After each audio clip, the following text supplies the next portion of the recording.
I'm in my zone, on the road to the Super Bowl.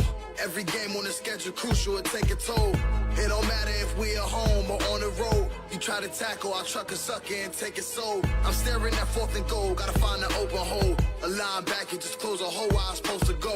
So now I'm thinking my centers are all pro, so I trust he can make a waffle wherever the ball go. Tap the cue on the shoulder, that safety is coming over. I see that look in his eyes. If he slip, I'ma slide right under the tight end, curl over the right end. Long as the wide receiver block for me, I can jump right in.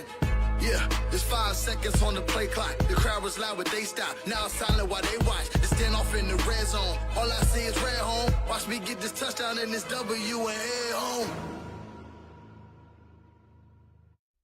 Giving you the real from A to Z surrounding the Dallas Cowboys.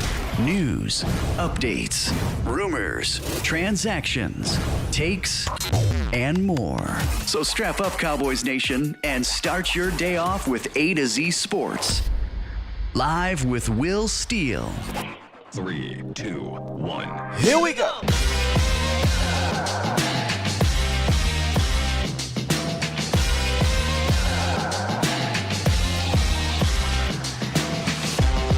Good morning, good people. It is a Victory Monday morning, and we are live from Supreme Lending Dallas headquarters on this beautiful Cowboys win Monday. 20-17, they beat the Bengals, and we're going to talk about it today.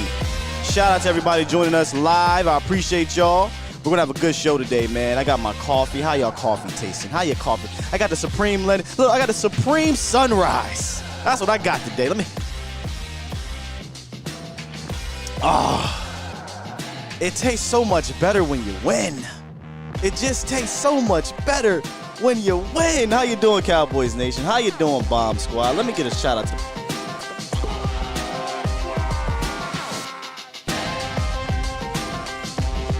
we're going to talk about it, man. Cowboys get the dub.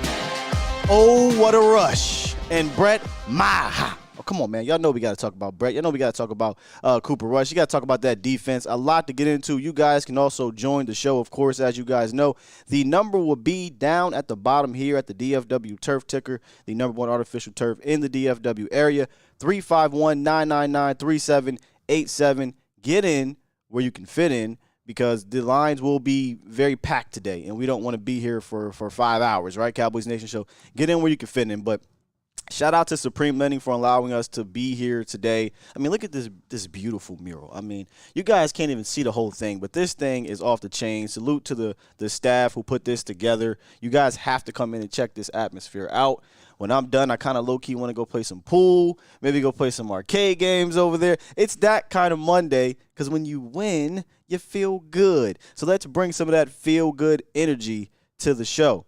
Oh, by the way, we do bring back the cookout today, Nick. The cookout has come back finally, because the Cowboys got a victory. The first real cookout since what, man? I mean, what? The Saints game? It's been a while since we did it. So we'll bring back the cookout. Y'all stick around for that. And as always, if you don't know about the cookout, that is when we have our players of the games, and you can also participate with that as well. I believe I have 4 guys, which there could have been many different players that could have been on this, but I got 4 guys at the grown folk table at the cookout, so y'all come through, and let's get busy, man. Let's get busy. We got the roundup. I'm going to get real quick in and out of the roundup. It's just injury news, and then we're going to come out and get to this game. All right, Cowboys Nation, we ready? How we doing in here, Cowboys? We got Derek Fisher in the building, Swain, David J, Primetime Phil, Nicholas P, 6 to Midnight, Gregory, Captain America, how does it, sir? Aaron, Professor O. You already know Donovan Wilson's invited. I'll just give that away right now. L84, what's good, L? King Element, T-Mac, Jaws 88, my guy set it off, Chris, Eddie Cruz, Lord Nova. Do we got Facebook in the building? Where Facebook at, man? Miss Sheila, Manny, Samuel Rowe, Mark Canella, and the many more coming through. Let me give y'all one more shout out here. One more Bomb Squad drop. Bomb Squad! Yes, sir. What's up, Jay Versick? Hey, Jay Versick on Twitter actually hit me up and said, hey, Scott, didn't we win in week 2 with Jim Nantz and Tony Romo calling the game on a last-second field goal? So I went and looked. I'm like, yeah, we won in week 2 with Jim Nantz and Tony Romo calling the game on the last-second field goal, and the score was 20-17. I mean, you can't make this up. By the way, the Cowboys won the division that year, but long way to go. Long way to go. Y'all know how we do, week to week. Let's enjoy this victory for the next 24 to 48 hours, and then we're going to move on to those stinking New York Giants. But today is about the victory, beating the Bengals 20-17 yesterday at AT&T Stadium. We'll get to it all. I thought we had a caller in here. In fact, that's my bad, y'all. I locked the dang lines up. My fault. Come back in. My bad. All right, let's get to this roundup. And then we're going to briefly break down this game, and we're going to hear from Cowboys Nation because, listen, that's what it's about on Monday when you get the dub. All right, here we go. Look at them, Gucci, it's about that time. It's time! It's time! It's time! It's time! It's time! It is time for. It's time for the morning roundup. Round 'em up, boys. All right, Cowboys Nation. Like I said, real quick roundup. Nothing crazy here. Unfortunately and fortunately, the Cowboys had and didn't have some injuries yesterday. We saw Micah Parsons get dinged up, and he was kind of walking around, limping around. But he said he's fine. He's always going to be playing injured. That's the sport of football. But more importantly, Dalton Schultz injured his knee, and he's expected to get an MRI today. It didn't sound like there was a serious fear of an ACL tear or anything like that. So we'll keep our ears to the ground with that. I'll reach out to some guys and see if maybe we can get something as we're doing this show here today. But Dalton Schultz was not in on that final drive of the game where the Cowboys got down to around a 30 or so yard line, 35-yard line, and kicked the game-winning field goal. Dalton Schultz didn't participate in that situation, but he did participate in the game with 2 receptions on 4 targets for 18 yards. I wonder, just on the offset, just thinking about what happened last year, Dalton Schultz really wasn't a factor in that Minnesota game, and then today he really wasn't a factor. I wonder if, the tight ends, Cooper Rush is like, yeah, you're there, but we were trying to go elsewhere in the game. So we'll keep an eye on that. And if he cannot play next week, that means we'll get Peyton Hendershot. That means we'll get We'll get Ferguson up there, Jake Ferguson. And I would imagine they have to call up Sean McEwen if he's ready. And let's hope he is ready, Cowboys Nation. So that is the quick morning roundup here. Dalton Schultz injured his knee. He'll get the MRI today, and we'll see what happens moving forward. With that said, let's break down this game, man.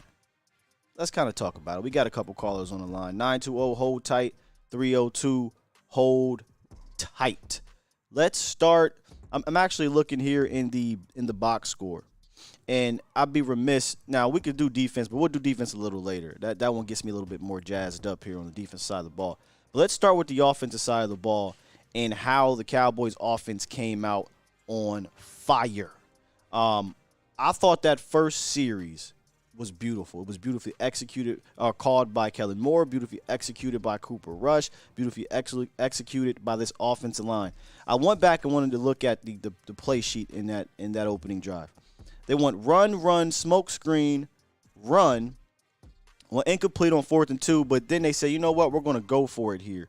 Then they went play action screen to Schultz, run, smoke screen, run, play action, touchdown. That, I think they need to live in that realm. I've said that before we're coming on here. Are we good? We good here? Okay. I think we need to live in that realm. It was beautifully executed. It showed some aggressiveness from the head coach. Cooper Rush they gave him we talked about this before, right, last week. Get him in a rhythm early. Get him easy throws, quick screens. They did a screen to the tight end, 2 smoke screens, and then the play action. They ran 2 play actions on that drive, and they resulted in a screen to the tight end and a play action touchdown. And the best throw on that drive was on 4th and 2. Noah Brown gets behind the linebacker and in front of the corner, and boom, you get a first down on 4th and 2. The way they opened up this game offensively from a play calling standpoint and execution standpoint was beautiful. I figured they'd play better this game. I said that in the preseason or pre-show. I didn't think they'd play that dang good when they came out. Now, did it get funny towards, right after that in the first 2 series? Sure, it did. It did. But that's why you have this defense, and that's why I think you have to come out offensively with everything. You have to come out wanting to get up. This team, this defense, it just plays different when it's up. It also plays different when you commit to the run game. 27 carries, really 28 rushes for over 100 yards. And I'm going to include that Tony Pollard pitch that went for what, y'all, 46 yards or what have you. If the Cowboys can live in that realm, I feel like they'll always be in a game. Because this defense, and which we'll get to later, because I do want to talk about how I think that defense is turning into, dare I use the E word, but elite, top tier, whatever the hell you want to call it. This defense is for real. I don't think these first two games are a fluke defensively at all. So if you know you have a defense like that, then I don't think you have to do anything crazy offensively.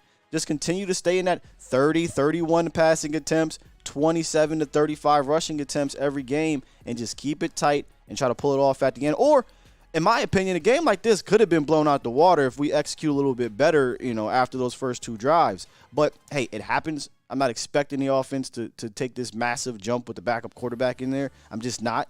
But I thought Cooper Rush, for all intents and purposes, he played good. Did he get some scary throws? But those were throws I were scary to me anyway. We talked about those out routes. We talked about having those throws where he is contested, not downfield, but on the outs, whether it's deep out or short out. That's not his game. So he calmed down, he settled down, and his game is in the middle of the field and getting it out quick if nothing's there real fast to a running back. And Tony Pollard had, what, y'all? 4 receptions for 55 yards. And they counted the other one as a pass, but I don't think that was really much of a pass in my opinion. And then from a receiver standpoint, Noah Brown. We'll get to the cookout in a second. Of course, he's invited to the table. Noah Brown had a breakout game for his career. CeeDee Lamb, Tony Pollard, and Dalton Schultz all led in passing attempts. Here's what I'm going to do real quick so we do not get taken off here. Nick, do you mind grabbing my charger? I'm going to go to the phone line so we don't get kicked off here, all right? Let's get to, because that's probably why this is lagging. 920. What's up? Hold up, brother. Hold up, Carl. Let me get you, Carl. All right, go ahead, Carl. I think you live. It's in the front. Yeah. Wait. Yeah, man, today, Monday morning, feel perfect, man. It's a great morning. Our Cowboys, man, they did it. It was a little nervous at the end, but we pulled it off. Indeed, Carl. And this defense, man, it just keep proving every week. Every week. I think they haven't scored on these last 2 weeks 20 points on them. Every week that this team get better. And did you hear any news on our tight end? That's. Let me make sure I'm still here. Are we still here? We good? All right. That's the one thing I said I'm going to reach out to later today, and obviously we keep our ears plugged to the ground on Dalton Schultz. Nothing right now, but that obviously can break here in the next hour. So we'll see what happens. Okay. Now, my last Jesse Holly, you work with him during the pregame and postgame.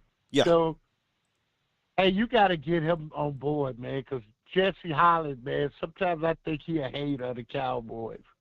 I know you heard that before. Well, yeah, he's so Jesse admittedly is not a fan. He's not a fan, right? So he's not.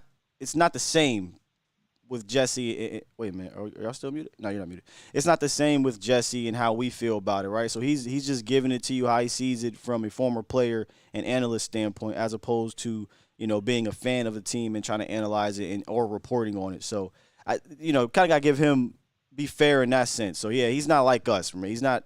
I'm not saying he's not rooting for the Cowboys, but we are invested emotionally where he isn't. Yeah, but I a lot of those guys, because I watch all these other shows, and when the pick segment come up, a lot of them, picked against Dallas. I had Dallas losing this game. Now, does that mean I was rooting for them to lose this game? Absolutely not. But again, when you have to wear multiple hats, right? You got to wear the reporter hat, the analyst hat, and the fan hat. the analyst in me was like, I don't have the confidence in picking them. And I don't think nothing is wrong with that because that was a tough game to win. But they pulled it out. They won. And that's what happens on Sunday, any given Sunday, Carl. Yeah, well, I don't know. It's just, man, I'm a Cowboy fan, man. I pick them every single day, and I know, and that's some fine. games I know they probably lose. Yeah, they probably lose, but I just, I'm just that homer. I don't have nothing to lose. I'm a Cowboy fan. But yeah, man, I'm glad we got this win, man, and let's go on to the Giants. Let's see what we can do. Let's Indeed. build something. Indeed. Appreciate you, Carl. All right, brother. Take it easy. Carl was first up on the Pulse of the Nation hotline presented by the Cochran Firm. Since 2005, the Cochran Firm of Texas have served the DFW area community. Our guys Larry and Brian have been holding down this area. I tell you guys every week, these guys are fighters, and if you need somebody to fight for you, they will do so. So hit up the Cochran Firm at 1-800-THE-FIRM or schedule your free consultation at CochranTexas.com. Listen, if you do not win, there is no financial recovery. They charge no fee. That's what they do there at the Cochran Firm. So hit those guys up. Let's get 302 on the line. You've been holding. What's up, 302?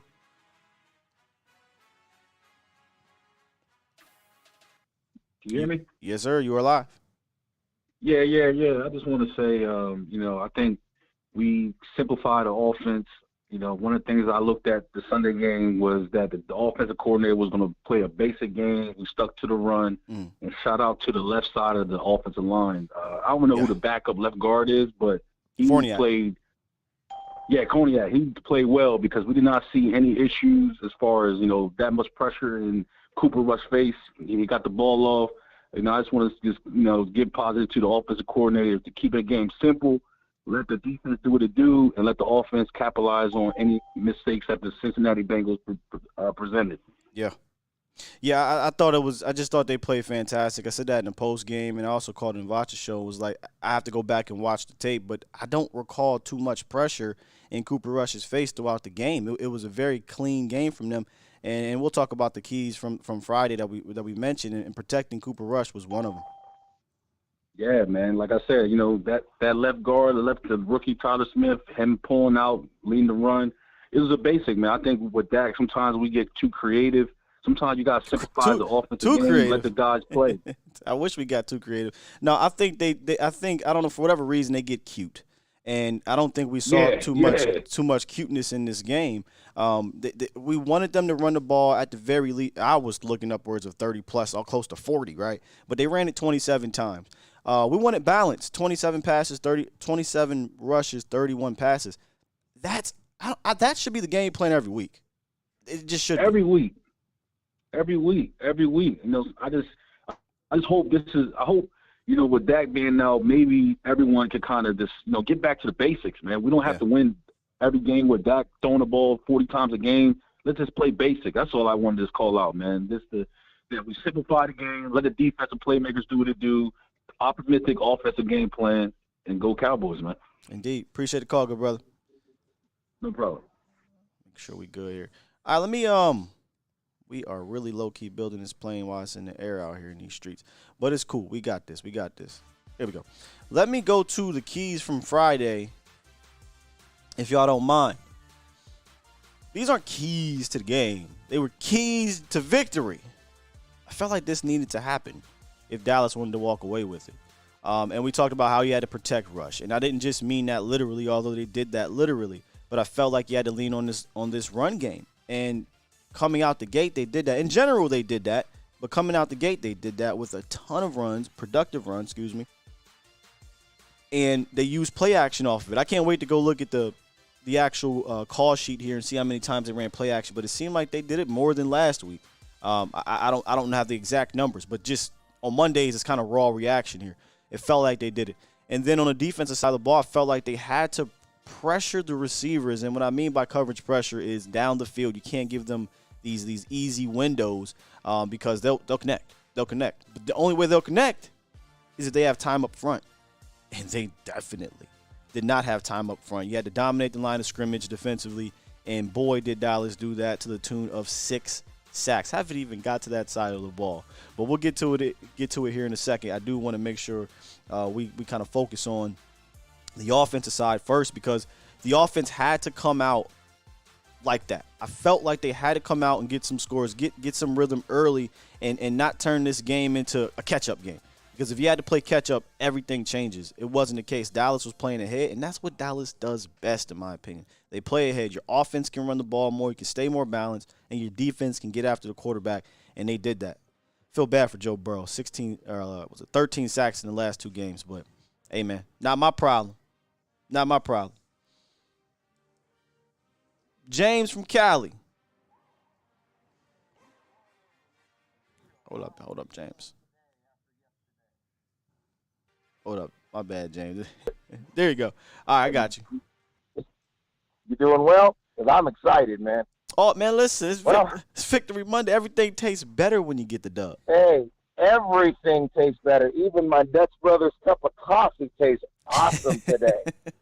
Yeah. But anyway, though, I'll be honest with you. I was talking to a friend of mine last night, and I don't know why. I'm going to say something, and I appreciate any feedback you give because, you know, I don't know everything about football, so I learned. Well, neither do I.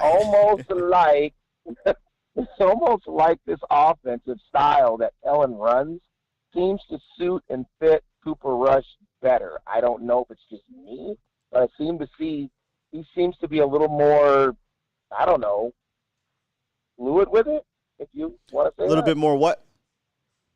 A little bit more fluid, like, you know, the offense seems to run a little smoother when he's handling it. I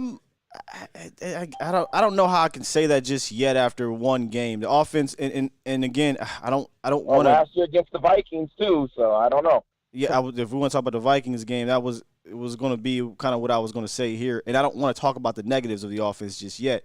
But if you actually go back and look at the game, I mean, again, I don't want to do this just yet, but after the first 2 possessions, the offense went punt, field goal with 13 yards because of that return, punt, fumble, punt, field goal to win the game. So you know what I'm saying? I didn't want to go there just yet because I want to talk about the positives of the offense. I have one last question for you. Sure. I have one last question for you there this morning, sir, and that is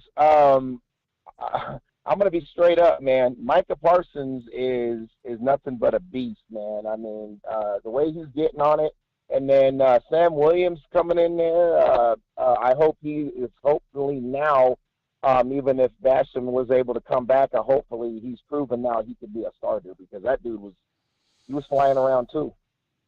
What is your take on him? No, I ain't ready to bench. Possibly. Yeah, I ain't ready to bench. I mean, if Sam Williams obviously balls the hell out, then it is what it is, right? But Basham was good in that game last week before he got hurt. You know, right. I mean, I'm a firm believer you shouldn't lose your job to injury, but sometimes you kind of have to go with what's helping you win, and so I don't know. Defensively, let's kind of take this for what it is. Defensively, these guys are rotating. Sure. So right. It's really hard unless you're Micah Parsons and D. Law. Those are the only 2 well, speaking of the front 7, those are the only 2 dudes that I care about being out there at the very minimum 75% of the snaps because those 2 dudes are your 3 dudes. of every 4 downs. 75% of the snaps, however many downs you want to call it. Everybody else can kind of, in my opinion, be in rotation. So if they start, they start. It doesn't really matter to me as long as they're part of rotation. Yes, sir. Other than that, man, let's just take one game at a time and, just do what we got to do from there. But I liked what I saw yesterday. It was really good. It was definitely 2 steps up from game 1. 100% when you get the dub. All right, man. Hey, well, I look forward to your and Vacha show later. All right, bro. All right, peace. Peace. Let's keep it moving, man. We got 571 on the horn. What's good, 571? Hey, Scott, how you doing? I'm good, man. So one thing I definitely noticed during the game, dude, Tyler Smith. Holy cow! Is this Joe? Joe Sandberg? Yes, this is Joe. I saw Sandberg, so I'm like, "What's up, Joe Sandberg? How you doing, man?" Oh, good. But, dude, Tyler Smith had himself a game. It seemed like, again, I was watching this as a fan, not an analyst, so I'll have a lot more analytic things, if that's even a word, to say tomorrow. But didn't give up a sack. Didn't hear Trey Hendrickson's name. You were able to run the ball to that left side. The pocket seemed comfortable. To me, seemed like he played good, you know? Oh, absolutely. And one of the things I definitely like about this past game, this is probably the last of those very good wide receiver cores we have to go through, like Cincinnati's. Oh, well, listen, brother. As I've told you guys for a long time, this defense, I don't care who we play. I truly don't. It doesn't matter to me. I think this defense is always going to give you a shot. It's about the offense just matching that energy week in and week out. That's how I feel about it. Right. And one more thing I would like to do is just, like, run the ball more and do some more of the play action. It seemed like it was a lot of it. I can't wait to get the numbers, but it seemed like they ran play action at a pretty steady pace, and that's what happens when you run the ball. Teams are going to have to eventually come up, whether you're successful or not. Right, and I think that's one of the things I would say that the Vikings tend to do more, and that's one of the reasons why I like their offense. Say that again? I had a hard time getting that last part. Sorry. That's something I think more or less like the Vikings mostly do. The Vikings? When Kirk Cousins does good, that's what they do. Yeah, I don't know. We'll see what they do tonight, but that used to be part of their DNA. They were a running team. Now they got Kevin O'Connell, so their offense may have shifted a little bit. But I ain't a Vikings fan, bro. Right, but as I said, like mostly the last couple of years. Yeah, because they had the Kubiak offense over there. They were mostly a running offense, and then they didn't. A lot of the receivers were a little upset about that. But that's I don't care about the Vikings right now. Right. I wouldn't mind bringing Kubiak over here if Pellemore fails. At least to help him out from a running standpoint. We talk about having a running game coordinator. Dallas doesn't really have that, but they ran with the purpose yesterday. Some things to clean up from a play calling standpoint in between that second possession to the fourth quarter. But again, if you get up early, you can live with your offense sputtering in between. And that's one thing I definitely want to keep on doing once Dak does get back. Say again? I do want us to do that when Dak gets back, is keep on running, but not just say you're running just for sake of running. But run with a purpose. Run with the purpose, yeah. Don't switch up this. We joked about it yesterday. Pack this game plan up, take it to New York. And if you get the dub, then pack it up, bring it to Washington or wherever, if they're traveling to Washington, I don't know. And then pack it up if Dak comes back week 5 and do the same thing. This team, we just knew was going to have to lean on the ground and have to minimize these passing attempts because it's not as sweet as it was, and you don't really have, I don't think, a system in that manner to really be chucking it 30 or 40 times a game. So stay balanced and allow the quarterback to feed off that balance. And I think they did that. They gave Cooper Rush some rhythm throws early on, and then, he took advantage of it. And the Cowboys got up 14-3. And really, low key, if Dallas gets up 14-3, again, we ain't talking about the defense yet. I'm willing to bet, and not too many teams are just going to roar back and beat you. Now, granted, the Cincinnati Bengals almost did it, but it didn't happen at the end of the day. Right, and last point I'll make is Maher. Whew. That is the kind of game you needed. I just think, man, I just saw Brett kick out there in Cali. I saw Brett kick in Dallas, and I was like, oh. Saw Brett kick in the preseason. I'm like, yeah, it looked good. I have no shouldn't say worries. He built some confidence in me the way he was kicking the ball. And then I had to remind myself, if you went back and looked at the Saints, when he played with the Saints, he wasn't bad. So, 3 years ago, was it, that Brett was here before he got cut? That's a lifetime for kickers. And they have ebbs and flows. And hopefully we're in this high part with Brett Maher, and we get kind of a McPherson-type season that the Cowboys had last year. The Bengals had last year. Right on. Well, all right, I'll man. see you guys later on the volume. Yep, appreciate you, Joe. Appreciate you, Ty. Our guy, Joe Sandberg, man. Yep, those lines like I thought would fill up, so I got to lock these. I will try to get to all of you guys, I promise. But it is about 12 of y'all up in this thing. About 12 of y'all up in here. So we'll try to get to y'all as best we can. All right. I can't help myself. I kind of want to just do the cookout right quick before we go. I don't got all my buttons here because we are remote. We're not back at the crib with the other soundboard. But let's go ahead and hit this cookout, man. We're gonna go straight to it. For those who don't know what this is basically just players of the game in a way. Sometimes it's not the most obvious guy. Sometimes it is the most obvious guy. And at the cookout, if you've been to cookouts, not barbecues, cookouts. If you've been to cookouts, there's usually a grown folk table where all the grown folk are there playing dominoes, spades, they drinking, having a good time. And then there's everybody else. So I got a grown folk table. Y'all could drop y'all grown folk table in the chat. Here is my grown folk table today. And let's start with none other than Micah the Lion Parsons. I'm running out of words. I just am. I'm running out of words for Micah Parsons. I don't know what else to say. All I can say at this point right now is this is the best defensive player in the league. And honestly, he's teetering to best player in the league. Now I know quarterbacks are going to get all the love in regards to that, you know, that moniker. They're always the best player in the league. Micah Parsons, in my opinion, the last two games, he almost single-handedly gave you a shot. Like, this is crazy.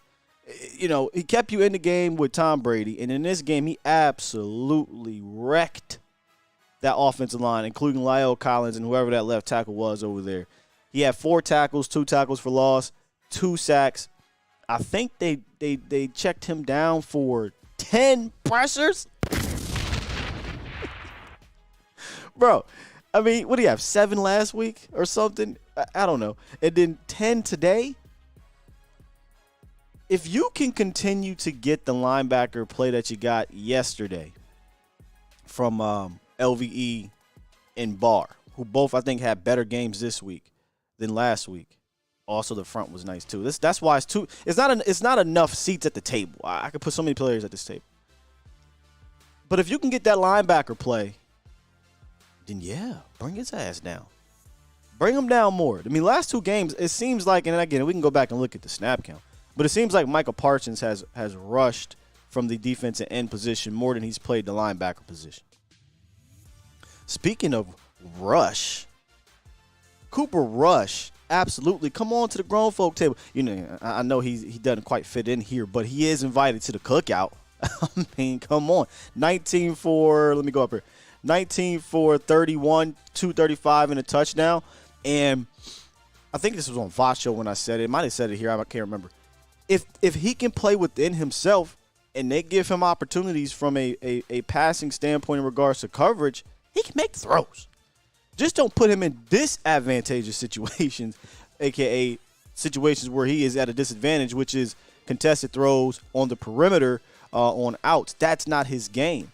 But like many of y'all have been saying, Coop can scan the field. Coop can see the field. And if there's room to throw it, Coop can get it to you.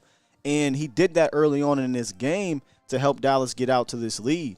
And when we broke down this offense versus the Bengals defense on Thursday, I think it was. Maybe it was Wednesday. I can't remember which one.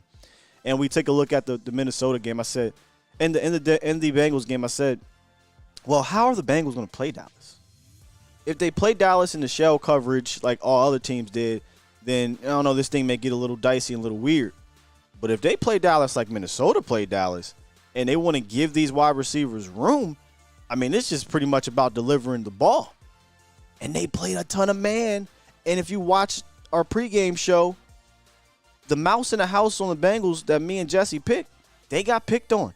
One being La'el Collins. Shout out to Mike Parsons. The other one being Eli Apple. Eli Apple got picked on. And if you see that mouse in the house, well, I don't care who it is each week, continue to attack it. And while, you know, Noah Brown didn't receive a ton of targets. He didn't need them. That's why he's a part of this grown folk table, man. Noah Brown, who I keep on saying it for years, like, how is he still on the team? How is he still on the team? Well, today he showed you why. Give me a shot, and I can show you I can do some things. So shout out to Noah Brown. You know, hey, come on now, y'all know me. I've been on here year after year, like, all right, let's kind of upgrade from that position. But Noah came out strong in that first quarter and some change for 4 receptions on 4 targets, had 75 yards in that touchdown. Got quiet afterwards, but the whole offense kind of sputtered. But then when it mattered, tip pass, Noah Brown comes down with it on I think it was the game winning drive for the field goal. So, you know, Noah Brown totaled 5 receptions, 91 yards and a touchdown. Game ball, whatever you want to call it, cookout, seat table, whatever you guys want to call it. Noah Brown, Cooper Rush, Michael Parsons, and I got to give one to Donovan Wilson. Did he come up with an interception? Nah, I ain't come up with an interception. But I feel like Donovan Wilson helped fill that physicality role that you might have been missing with a J-Ron Curse. But guess what? That don't surprise me. That's his game. Donovan Wilson is that kamikaze. And as long as his body allows you to do so, he will throw it around. And I think he can cover. I think he can come down, play in the box. I think he can do everything that J-Ron Curse can do, in my opinion, maybe except the green dot thing. And this isn't to say replace him with, J-Ron with Dono. It's to say this would have been Dono if he didn't get hurt last year. Like, that's the whole point of this thing to me. Like, Donovan Wilson is a good football player. He's an injured guy. But the last thing you want to see is both of these guys be injured at the same time. So as long as he can stay upright, I think Donovan Wilson is going to continue to give you games. He led the team in tackles with 8 and the tackle for loss. These are just the generic stats here. I don't know about pass breakups or whatnot, but Donovan Wilson was everywhere. So this is my grown folk table here, man. Michael Parsons, Cooper Rush, Noah Brown, Donovan Wilson. If there was a table behind, right, if there was a teenage table, wherever you want to call it, if there was hey, y'all trying to go on this walk real quick? Yeah, for those that go to cookouts, y'all know what the walk mean. Y'all do know what the walk mean, right? You and your cuz meet up. Yo, let's walk to the store real quick. So if I was taking a gang of players to go to the store with me, I would bring LVE. I would bring Diggs. I can see Diggs really doing that too, though. I would bring Diggs because, Diggs had a tough matchup, and apparently when he had Chase on him, or he was covering Chase, he only gave up 1 or 2 receptions for like 14 yards. Hey, Brett, come on over, brother. Go, come on with the walk. He's coming too. I mean, there's a lot of players I think could come for that walk. As much as I want to bring Tyler Smith on a walk, I feel like Tyler Smith would be like, "I'm okay, sir. I don't want to go for the walk." And so Tyler Smith, cool, Tyler. We'll get you some apple juice when you can bring it back to you. So, but if Tyler wanted to come around and kick his little ball, or whatever, come on, Tyler. He could come too. Who else, man? I mean, just a lot of players I thought played above expectation in this game. I thought you needed that. I thought you needed that for this game. So y'all know what I'm talking about that walk. That's all I'm saying. Y'all know about the walk. Maybe we gotta make a segment for the walk. How about that? If y'all down with the walk, I'll make a walk segment when we get back to the lab. So that's my my cookout for today. The very first Victory Monday cookout, man. I loved it, and maybe we just got something up out the cookout for today. Spin the block says. I'm just saying, man. Go for that walk. All right, let's get back into these phone lines real quick. Glenn from I can't remember where you're from, Glenn. I'm from Philly. Well, Glenn from Philly. Oh, 215. I'm talking about it's right there. 215. I know. Come on, stop drawing, Will. Stop drawing. Yo, I've heard. Yeah, that's so crazy. You use drawing because I'm like the only one that use drawing still around here. So ever since I moved to Texas, I kind of stopped saying it because nobody says it around here. But what's good, 215? That's good. I'm 55 and I'm still saying drawing every now and then. So I got to keep this for the culture. Facts. I love it. I tried to get in last week. I wanted to talk about the Bucks, but you wouldn't let me in. I'm putting it on on YouTube. Will, please answer the phone. I'm going to the doctor's office. Please answer. I couldn't My get bad, in. bro. My bad. We got you today, man. We got you today. Yeah, I appreciate it. I appreciate it. After this brief call, is there any way I can reach you offline? I don't know how to do this super chat, give up the money and all that. Is there any way? I know you got a lot on your plate, but I need somebody to give me a tutorial because my It's all comments aren't good, being man. seen. I'm not getting Chill. anyway, email or something. 26. So if you want to donate, you can. I'm putting my Cash App in the chat right now. The Cash App's ChillWill1026. I don't know if you're on Twitter, but I am on Twitter at Skywalker Still, and my email is Skywalker. My professional email, one of them, is skywalkerstill@gmail.com. Okay, cool. Skywalker said Gmail. All right, I'm gonna send you an email sometime this week. All right, man. Do so. Appreciate that. All right, cool. All right, so yesterday, going back, not to go back too much on the Tampa game, but I saw some details that I'm so glad that they took away from that. The jet sweep, I'm so glad that you're running Pollard along the line of scrimmage on the jet sweep.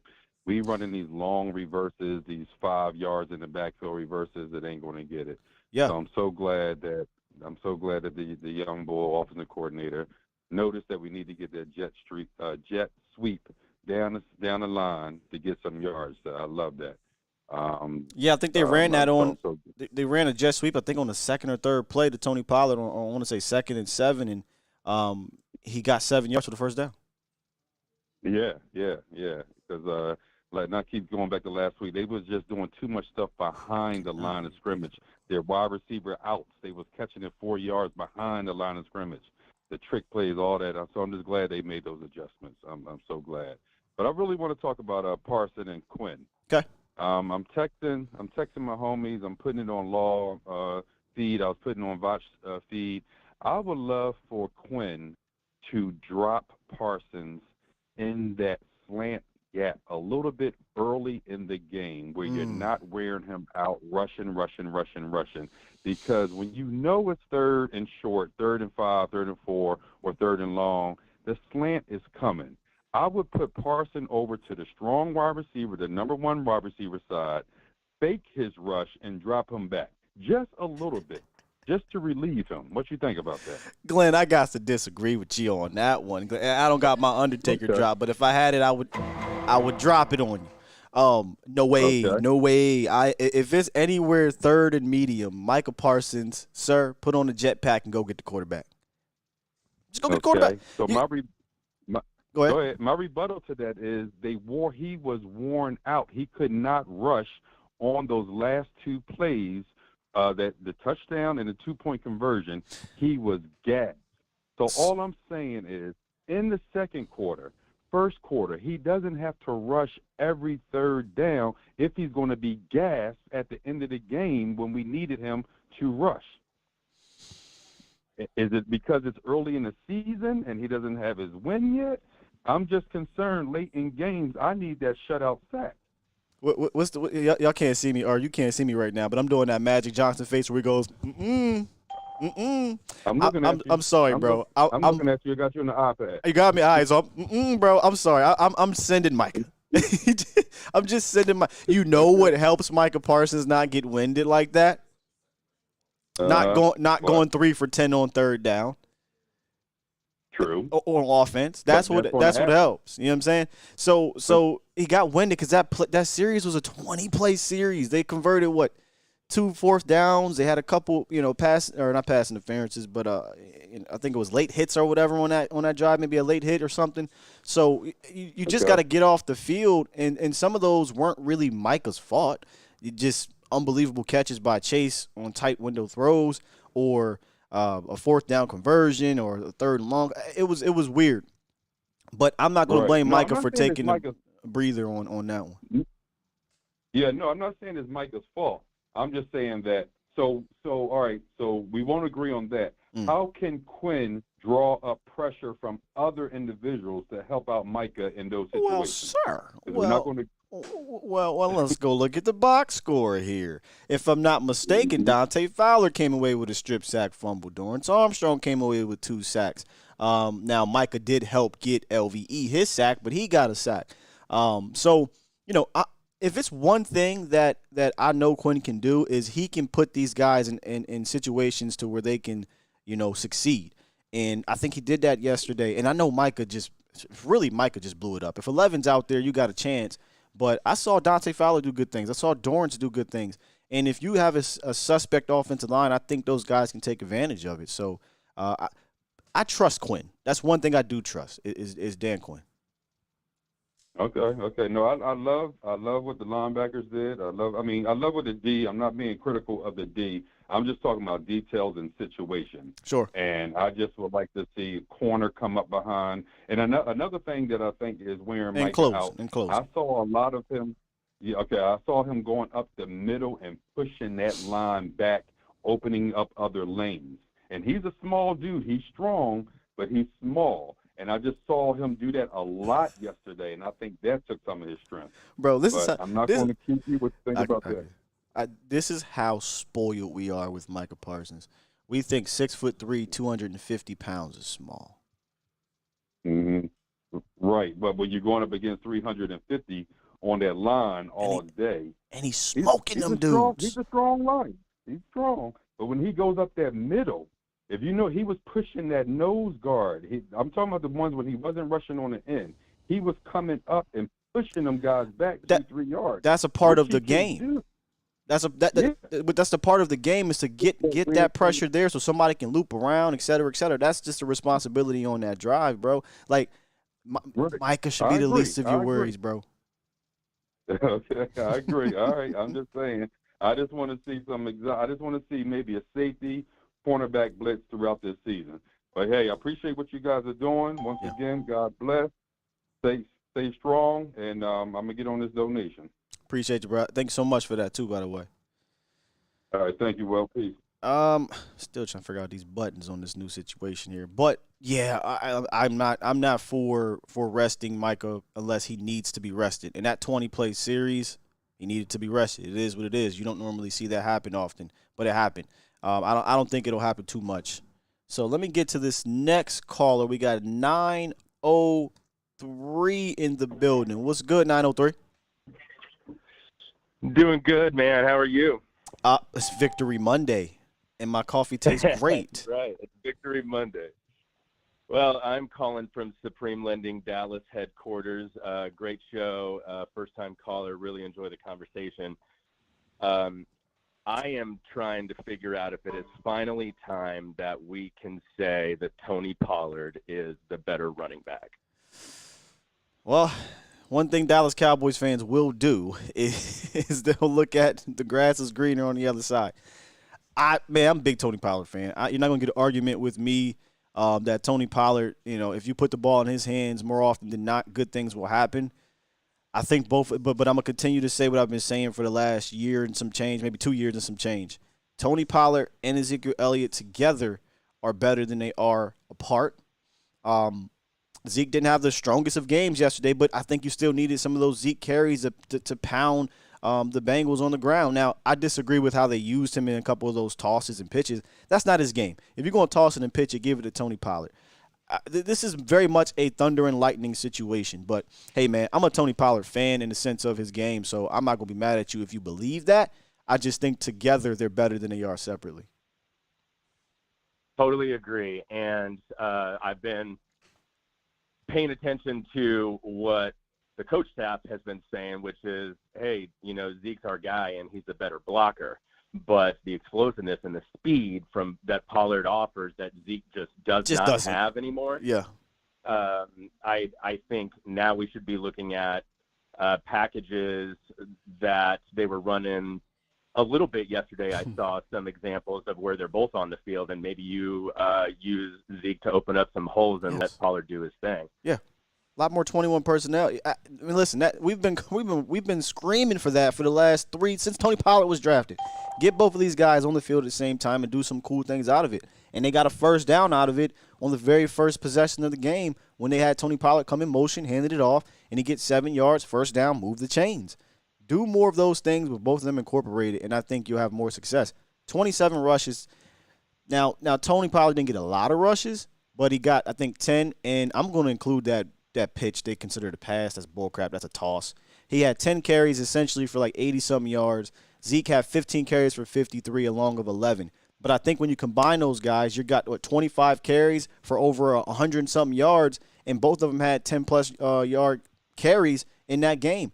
That is a success. If you can look at them as a combination as opposed to individually, I think you'll have more success than you won't with those two guys because they are good at what they do respectively. But, yeah, TP on the edge is different. He's just different.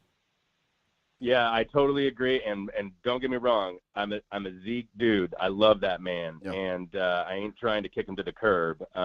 But man, Pollard's making me excited these days. Yes, he does. I ain't mad at you. All right, man. Appreciate it. Hey, great call. Supreme Lending calling. I mean, you gotta love it. I love that, man. That's cool. Let me get to the super chats real quick. My man Twan said I was waiting for Twan, you know how it's gonna be though, man. Listen, if it's one thing I know about Cowboys fans is we'll do a versus battle, you know. I thought it would be mostly Dak and Cooper Rush today, but the first big one has been Zeke versus Tony Pollard. Listen, this is a collective effort situation, but let's get to these super chats. Super chat. Twan said I was waiting for this. Super chat. Twan says, so if Zeke didn't get hit off the snap and lost yards, fans will be quiet. Y'all make me sick. I'm laughing because if y'all know Twan, man, Twan ain't playing about no dang Zeke. Y'all gonna stop coming for Ezekiel Elliott. Super chat. Another Twan donation. Twan, I appreciate you, bro. Total team win, a few missed blocks, getting Zeke hit off the snap, but a good run game from both. Rush has some good ball placement. Noah is relentless. I think check right there. I'll break it right down. A few missed blocks. Yeah, the run game kind of got thwarted a little bit there towards the middle. Cooper Rush definitely had. Remember we talked about. Now this game there were way more opportunities because of the way they played you, but I'll confirm that once we get to y'all 22. But remember we talked about if teams are going to play you a certain way, there's going to be maybe 4 or 5 windows of opportunity, and you got to be able to hit them. Rush did that in this game, and I'll go back and look at the y'all 22. But my favorite play from Cooper Rush, throw from Cooper Rush, wasn't a touchdown, wasn't a slant, wasn't a Noah Brown 28-yarder. It was what looked like a zone where I want to say it was Cooper. It might have been CeeDee Lamb. One of the two. Those dudes kind of confused me. Cooper Rush or CeeDee Lamb or Noah Brown lined up on the right side. They ran some weird variation of like a cover one, but it looked like it was a zone too. And Noah or CeeDee just settles right in this pocket. And the play action got the linebacker up just enough, which is why I love play action. And boop, he throws it right over his head in between. It looked like it was in like a circle. That's how good of a window or tight of a window it might have been. It wasn't like a zip throw. It wasn't a lollipop throw. It was kind of right over that linebacker. They secure the catch, get the first down, keep the chains moving.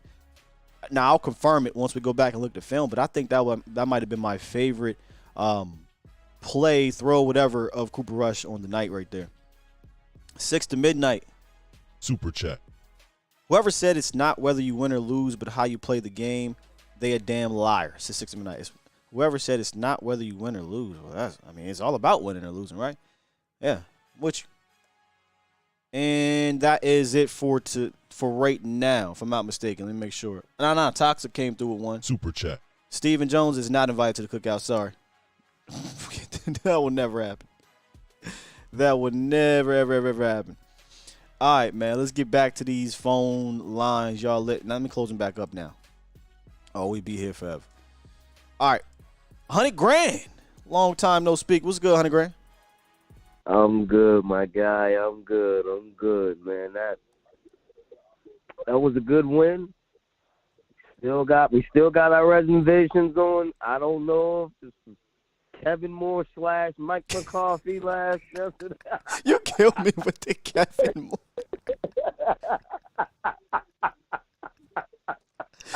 I love it though.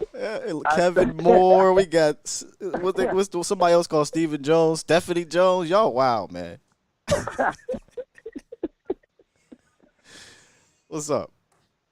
Listen, man. I don't know if it was Mike for the first half and Kevin Moore for the second half. I don't know. Hold on, he did look like Kevin Moore in the second half though. But yeah, go ahead. Yeah, man. But a win is a win. But can't have that, man. We can't. We can't. We can't have it. Not against the Giants next week in that defense. I'm gonna tell you right now. I'm gonna save my Giants take for Wednesday after I look at the tape. But man, I ain't worried, man. Come on with it, Daniel Jones. That's all I'm gonna say. But go ahead. No, I'm not worried about the offense. I'm talking about our offense. I'm not worried about that. Listen, I'm not worried about their offense. They just Saquon. They're just Saquon in the gang. That's it. They Saquon in the gang, and we can stop the run, so I'm not worried about that. But we got to, if we can come out how we came out that first half for the second half, then the Giants game ain't nothing, man. We should beat them easily because, we got a top 5 defense, and they think they got a top 5 defense. I don't think so. I don't think that they got a top 5 defense. I just think the 2 quarterbacks that they went up against is trash. But, I'm not worried about our defense. It's the inconsistencies in our offense that I'm worried about, the non-adjustments that I'm worried about. They adjusted to what, if it was Kevin, when they adjusted to that and shut us down, we didn't score at all in the second half. 3 points. You are absolutely right to criticize that part of it. No doubt about it. And once I watch the tape, we'll have a better idea of what happened there. There was some missed blocks. There was some missed throws. It was bad play call. All the kind of things that doomed Dallas in week 1, or as doomed Dallas prior to week 1, in the weird second half of last year. So we'll break it down more. They absolutely can. And I said it earlier, and it really didn't hit me until we got to the fourth quarter and we got the ball back after that beautiful punt by Brian Anger, by the way. He's also invited to the walk. I was like, wait a minute. Dallas hasn't scored a point since the first quarter. Or not the first quarter, since the end of that end of the first half where Turpin got a 20-yard run and put him in field goal range.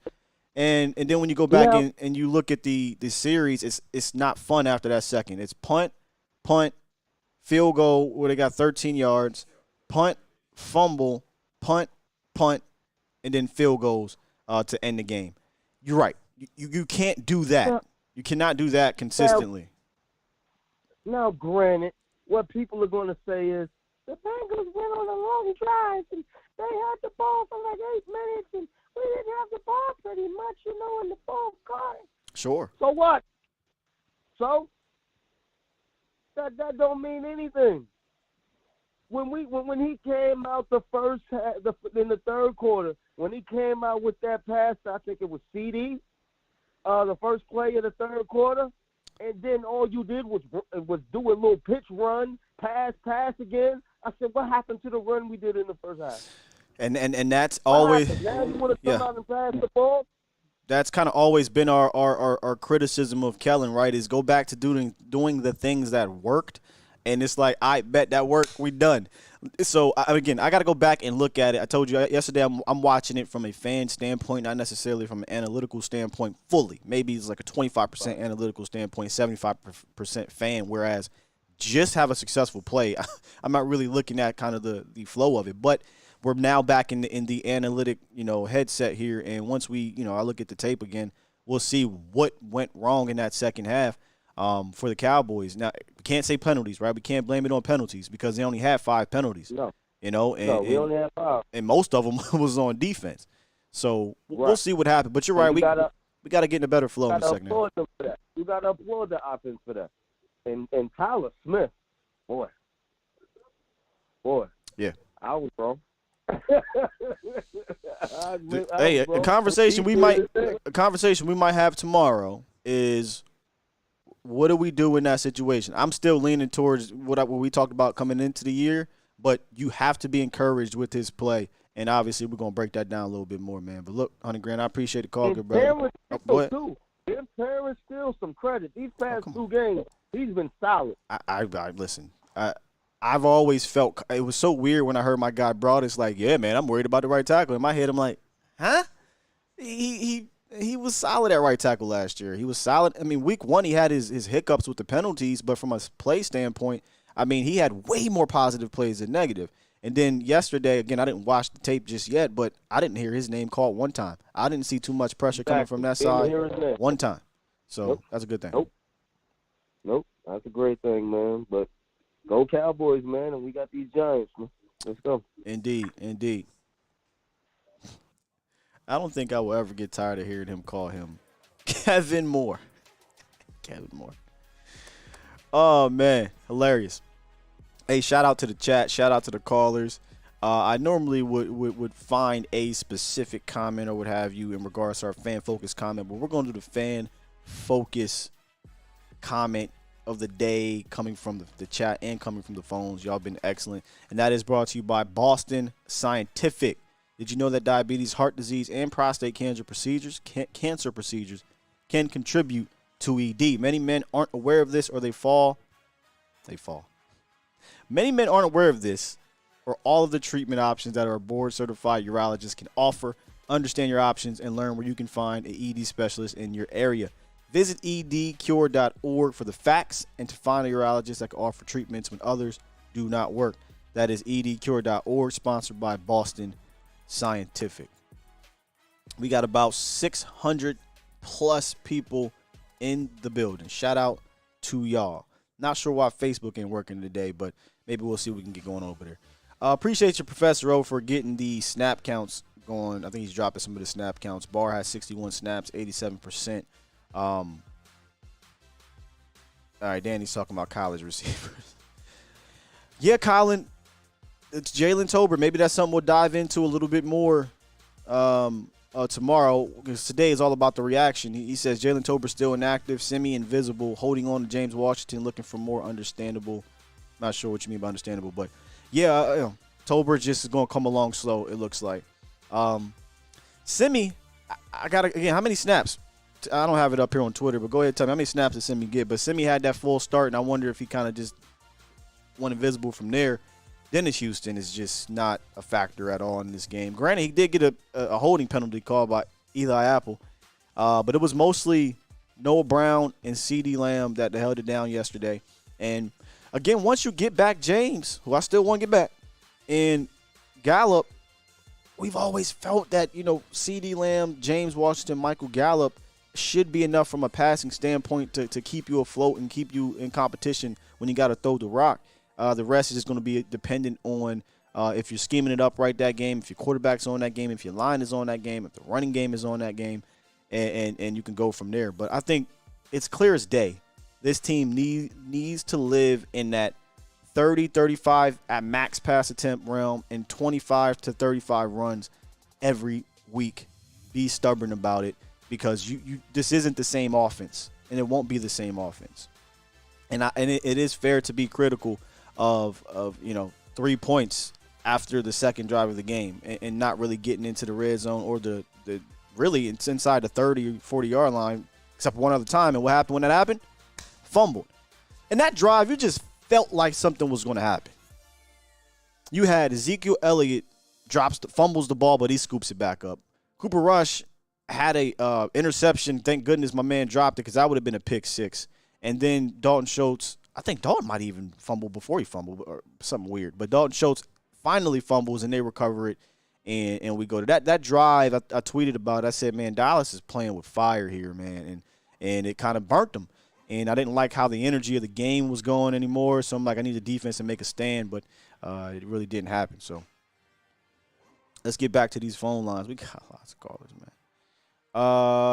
Nacho from the Bay Area. What's good, Nacho? My man, how you doing? Hey, listen, I was excited to see that. Did it take Jerry Jones, or did it take somebody in the building to light a fire and have the McCarthys, the Kellen Moores of the world, kind of maybe a little bit on the hot seat with a little urgency? What I saw was a little bit of a more aggressive play calling offensively than we've had in the past. They've talked about being conservative and so forth. I like that aspect of it. I love the way the defense came out, and again, for 2 weeks in a row, to the callers' points and your points, I mean, it fills you with confidence to know that we've gone against two top quarterbacks And the defense have, for the most part, they've done their part to hold these, say, prolific offenses, to like the 20-point margin or below, which gives us a definite boost going forward. Just when you thought the game might have, towards the tail end, like, oh man, are we gonna like really lose this game? And we did not do that. We did not break. So now going forward, I mean, it keeps us relevant. It keeps the hope going. And now the real question will be going forward, which we talked about.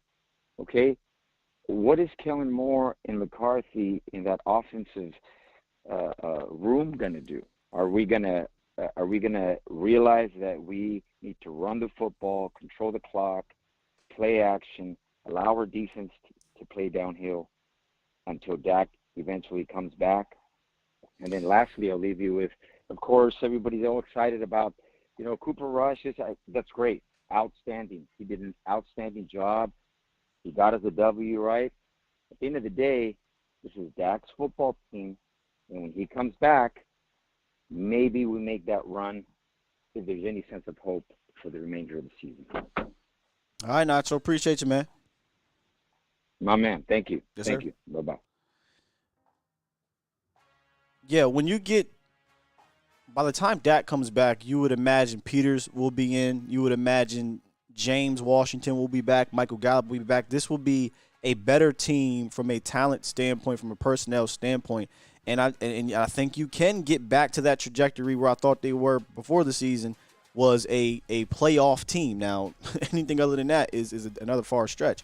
But if you get that talent back and you look at the schedule and you got this defense, yeah, this is still very much a playoff team. Now, you got to stay afloat.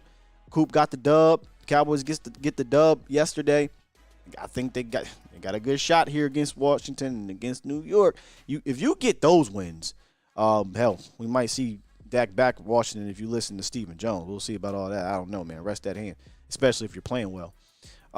Yeah, you're right back in the saddle. So one thing that's weird about this team, it's a weird team, man. When they start 0-1, they usually make the playoffs. They hadn't started 0-2 since 2010. That alone, I probably should have been like, just pick them. I told you I struggled yesterday on my way into to Texas Live. I'm listening to the radio. I got my game day feel. Like it feels like I'm playing in the game as a fan. That's how much I love this team.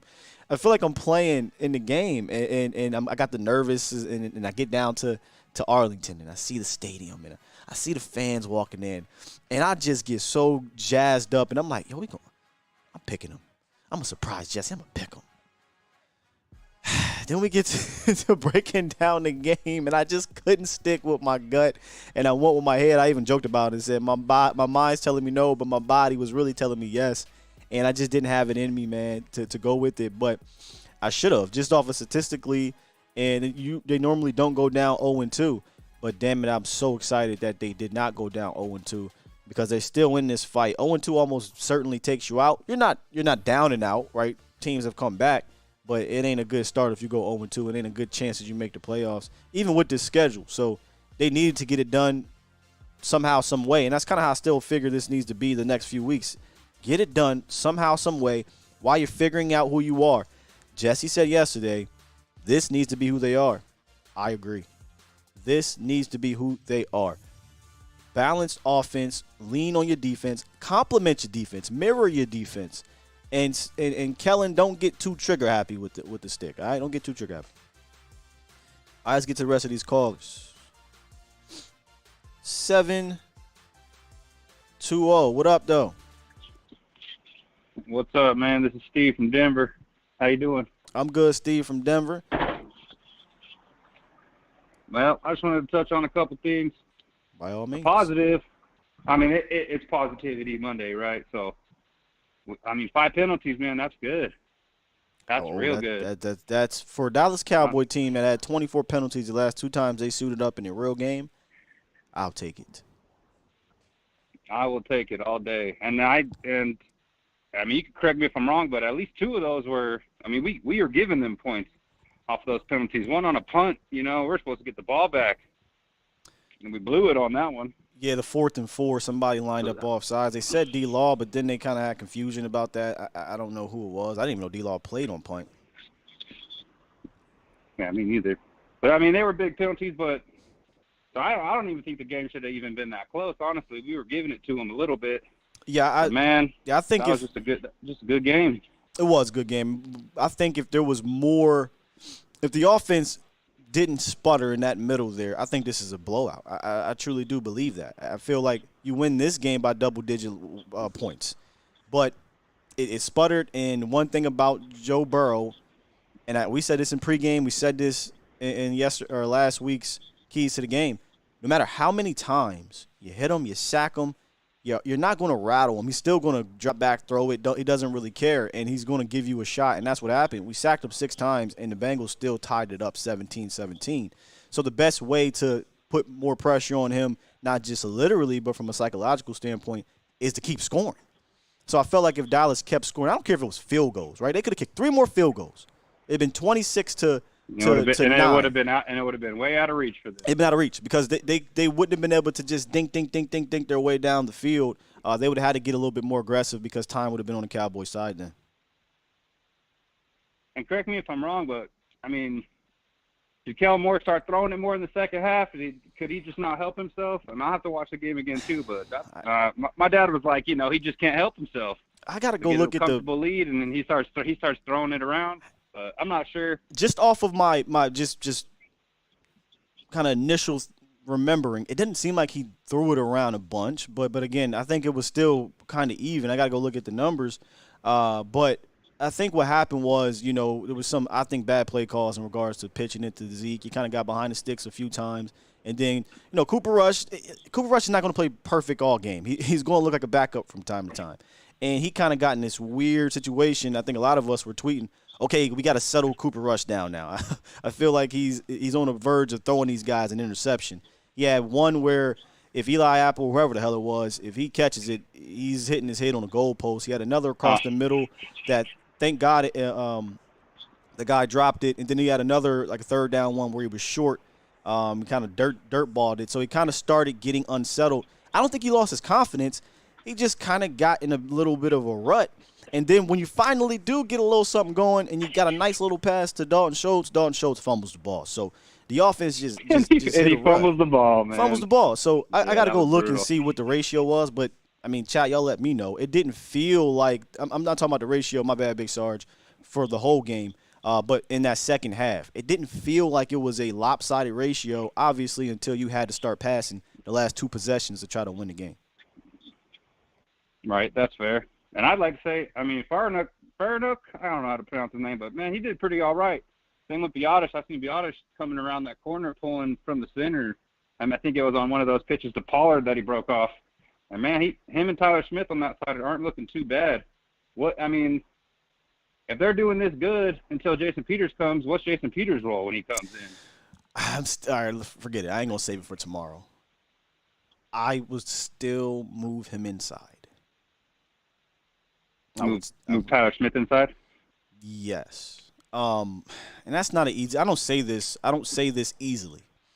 I say this because I think Jason Peters will be a part of your best 5. And I'm not saying best 5 doing some weird stuff like, we're going to move Zach Martin to left tackle, or we're going to move Terrence Steele to right to left tackle. No.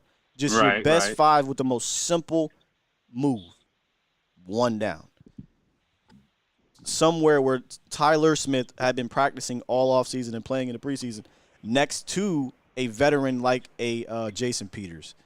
If they decide not to do that, I'm not going to sit here. I don't think that. I don't know about Jason Peters in the pass game, but I think him and Tyler Smith together on the left side and Zach Martin and Steele on the right, it'll be all over for everybody if we start running it like that. If Jason Peters is that good of a run blocker. Jason Peters was actually a damn good pass blocker last year, in my opinion, even more so than run blocking. But the deficiency with Jason Peters that I saw on tape from a run blocking standpoint was when he had to reach, when he has to, quickly get in front of a guy and then turn, that's not his game anymore. He was mostly like grabbing onto the guard and just riding the dude, just double teaming the guy out the lane. So if they're running to the left side and Jason Peters fires out and gets on somebody, I mean, dude's a house. So I feel like you'll be fine if you're doing that. But from a pass blocking standpoint, I think you get Jason Peters and you get Tyler Smith on one side, and on the other side you got Zach Martin and Terrence Steele, which I told you the right side I've always felt comfortable about. I think you're going to get a pretty damn good pocket. True. So. True. Yeah. True that way, man. Thanks for taking the call. Take it easy. Oh, another thing, I saw Turpin out there on a couple offensive plays. I can't remember if he got the ball, but yes, he did. I did see him come on one of those sweeps. And, I mean, we showed those sweeps in preseason a lot with Turpin. And even if we don't hand it to him, I'd like to see a fake off of that. And I think they might have did that this week. And, yeah, I was glad to see that. Glad to see him out there at least just showing face on offense. Indeed, he did, brother. Appreciate right the call, on, man. Well, yeah, have a good day. You as well, man. Yeah, Turpin, I think, and y'all correct me if I'm wrong here, I want to say that came on the first series of the game, maybe the second, one of the two. But I have that first drive, I think, man, just that's the blueprint right there. But that first drive, they went run, smoke screen, run, play at. Now, this isn't all the plays. I'm going to the successful ones. There was an incomplete dirt ball, but then Noah Brown got the first. Play action, screen, jet sweep, and it was a jet sweep earlier in that series. Run, smoke screen, run, play action, touchdown. It's that simple, Cowboys Nation. That's how you get everybody into a flow. And I want to say Kevontae Turpin carried the ball there. Tony Pollard had a jet sweep on that play. You get CeeDee Lamb involved with quick. Yeah, the first one didn't work. The second one did. You know what I mean? They ran that smoke. Here's one thing I will credit them. Don't know if it's McCarthy. Don't know if it was Kellen Moore. They tried the smoke screen last week with the tight end. Didn't work. And they went back to a play that worked last year against the Buccaneers in week 1. Oh, you're playing 10 yards back. Turn and throw it to CeeDee Lamb and let him do work.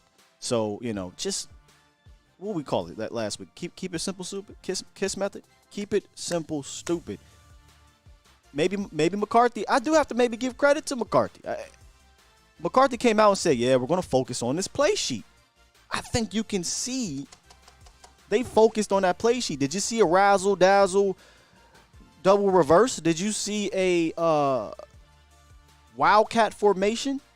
Did you see a play design that had nobody going to the middle of the field on a third down? No. So I think McCarthy or Kellen felt the heat. I think McCarthy did get in that room and say, all right, man, I think this is what we need to do. And when you come out and you ran the ball 1, 2, 3, 4, 5, 6, combined with 3 screens, so 9 times you either ran the ball or got the ball at the LOS in the first drive, that's McCarthy to me, and Kellen understanding where they failed the week before. All right, let's get to – we got to finish these. Boy, we got to finish these. All right, man. I'm going to just go from the top down. Let me turn this down. JR, what's good, JR? God, what's good, baby? What's up Happy Cowboys with victory Monday. Oh, how your water taste? I mean, your coffee taste. Yeah, the water is on Vacha's side. I drink the coffee in the morning, man. I need my energy drink. Oh man, hold on. I need one too, Scott. Hey, JR. I'm about to say, did you go to the auditorium? Or are you in the cafeteria? Get you in trouble. Hold on, no. Hold on. No, we had to call in to work. You know what I'm saying? I got to shout out to my sponsor, Blue Chew. You know what I'm saying? Cowboys got the victory, and we did too. Don't be giving up no free rep on this deck. Don't do that. That's funny though. Man, hold on. I gotta keep it PG. I got my baby girl with me. You know what I'm saying? But I'll just say this. You know what I'm saying? You can have a victory too if you choose Blue Chew. Oh, that's all no. I got to say. What you got for the game, JR? Oh no. You know what? I was thinking about this. You know what I'm saying? Shout out to all our long-time Cowboys fans. The last time we had 85 wide receiver go off in the game was Kevin Ogletree. It was season opener. This had to be like 2013. Giants. You know what I'm saying? You remember? See, that's how you know. That's how you know the silver and blue run deep. You know what I'm saying? He had like 200-some yards that game, had a couple of touchdowns. You know, I don't remember seeing him after that game, but he was the last 85 that I remember that blew up. You know what I'm saying? And had a good game. You know, debuting for the boys. Yeah. You know, now also, I was thinking about this. I was thinking about this in the game. You know, Cincinnati's front defenders, they weren't as tough as they was last year because for us to only let up one sack, I'm not going to take anything away from that, you know. But going into next week, we're going to see a different beast up front.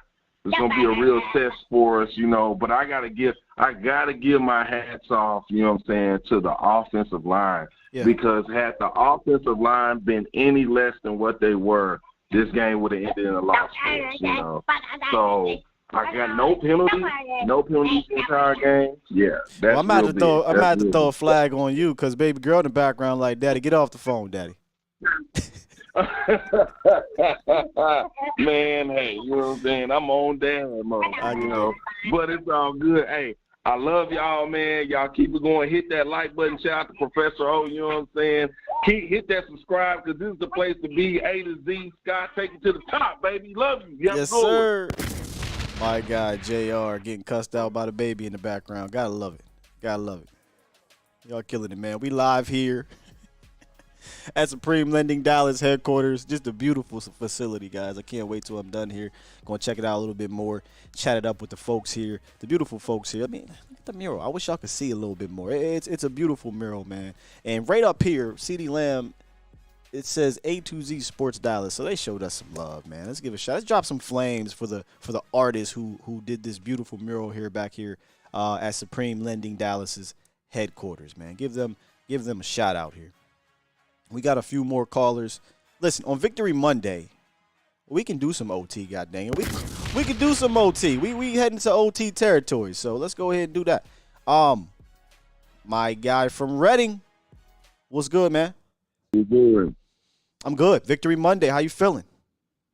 Okay, yeah, feeling good too. Like, I didn't really get to catch the game, you know what I mean, because I was catching it through my phone because I was at the Puerto Rican parade up here in PA. But then when I came home and analyzed the thing, that offensive line looked really good. You know what I'm saying? And that Tyler Smith, I think we got something with him. He's looking very, very good. He's starting to, set into his situation. And you can tell McCarthy is doing the offensive plays because we looked at very different on that first drive. I mean, we looked at pretty good.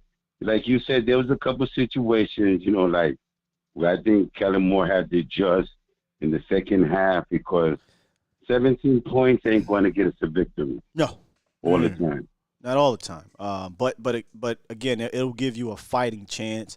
And I firmly believe if this is the type of realm you live in, right, if this is the type of balanced approach you live in, that's where Dak and this offense play best at. We've seen Dak have monster games when you play in this type of realm. Right now, granted, he's had big yardage games when he's thrown the ball a whole lot, but we've seen him have his most efficient and winning games when you play this way. So make no mistake about it. I think if this is how, if he's in there in this game, I think things maybe get a little bit more smoother in that middle. But at the end of the day, I feel like Cooper Rush, your backup quarterback, came in and did enough, and that's all you can really ask for. I'm not asking for Cooper Rush to play above who he is or to get out of his game. That happened a little bit in the middle of that game, and it got weird. Nope. Reel that back in. Let's stay focused. Let's stay what you do well. And they got back to those quick little passes, hit in the middle of the field, and move down the field at the end of that game there, get the game-winning field goal. So make no mistake about it. If Dallas lives in this, bro, if they live in this realm, when they get Dak back, when they get Gallup back, Peters, Washington, I think you will see this offense. It may not be 31 points per game, but I definitely think you can get 21, 22 points. And that's all this offense needs to do. They score 20 to 25 points. I think they can beat just about anybody in this league right now. Because of the defense. Not because of the offense, because that's how good the defense is.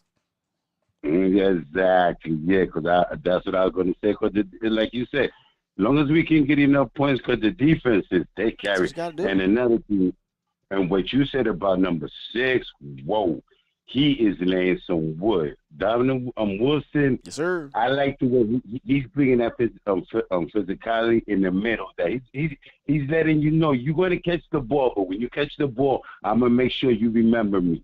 So I don't think you want to catch the ball if you come in my facility. You know what I'm saying? But he's doing a great job, and let's go. Hopefully everything keep on going, and God bless this show like always.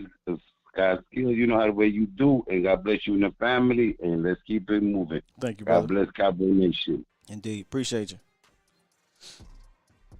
Yeah, man. If they live in this realm. I mean, this ain't a broken record, y'all. We've been saying this on here for how many months? Gonna have to lean on this ground game. Gonna have to be balanced. This ain't the time to be getting cute and trying to throw the ball 45 times a game. This ain't the season to do so. Probably never should have been a season in general, right? But this damn sure ain't the season to do so. So stay in that realm and give your guys a shot towards the end, and that's what happened on yesterday, and they got the victory, y'all. What y'all talking about here? Tony said, "Keep it simple, stupid." For Dak. Also, Dak needs to take heed and use this time to figure out that Denver blueprint that's been a thorn in the offense. Unfortunately, I don't think Dak's responsibility, number one, to figure out the Denver offense. I think all he can do is just go out there with the game plan is. It is the coach's responsibility to have a rebuttal to what the teams have been doing with this umbrella coverage. I don't necessarily think it's a difficult, solution. You got to get them out of it. You got to get them out of it by running the ball well, and you got to get them out of it by making them pay for playing back and playing off and all those things. And again, I'm no guru, I'm no offense coordinator, I'm no nothing. What I would do is go back and see what Andy did. Andy said, that's how we doing it? Gonna RPO y'all to death. And they ran the RPO, and it was quick stuff, or it was running, and they were efficient running. I think we could be a better running team, but they were efficient running the ball, and all it takes is for you to come out of that coverage one time, and you can take a shot. And if there's one detriment to and I got to go look at the numbers. I don't know how many times it was thrown down the field. There was an offsides that was thrown down the field, but there was a few other shots that we just didn't quite connect on yesterday. But it wasn't many shots, but it was a few. Same thing happened in the Tampa game. I feel like once that starts connecting, the offense will open up. But you still got to take it, right? You still got to send guys down there, a Turpin, a Lamb. I don't give a damn who it is. Just send them down there and take the shot so they can make that a threat for the defense to think about. Because while statistic might not say so-and-so was doubled or so-and-so saw bracket, if you play the game, definitely if you play back there, all right, Tyreek Hill, Kevontae Turpin, this dude fast, man. He lined up over there. I may not quite cheat all the way, but I'm going to hedge my bet over there, right? So I may start off on that hash, or I may start off, my first 3 steps are here, and then I'm trying to confuse the defense and I go elsewhere. But they think about it. Give them something to think about, man. 850, what it is, what it do? 850 going once. Hello, how you doing? I'm good, man. You on the road? Yeah, I'm with my wife at lunch right now, but I'm not on the road. I was on the road last week, but I'm not on the road today.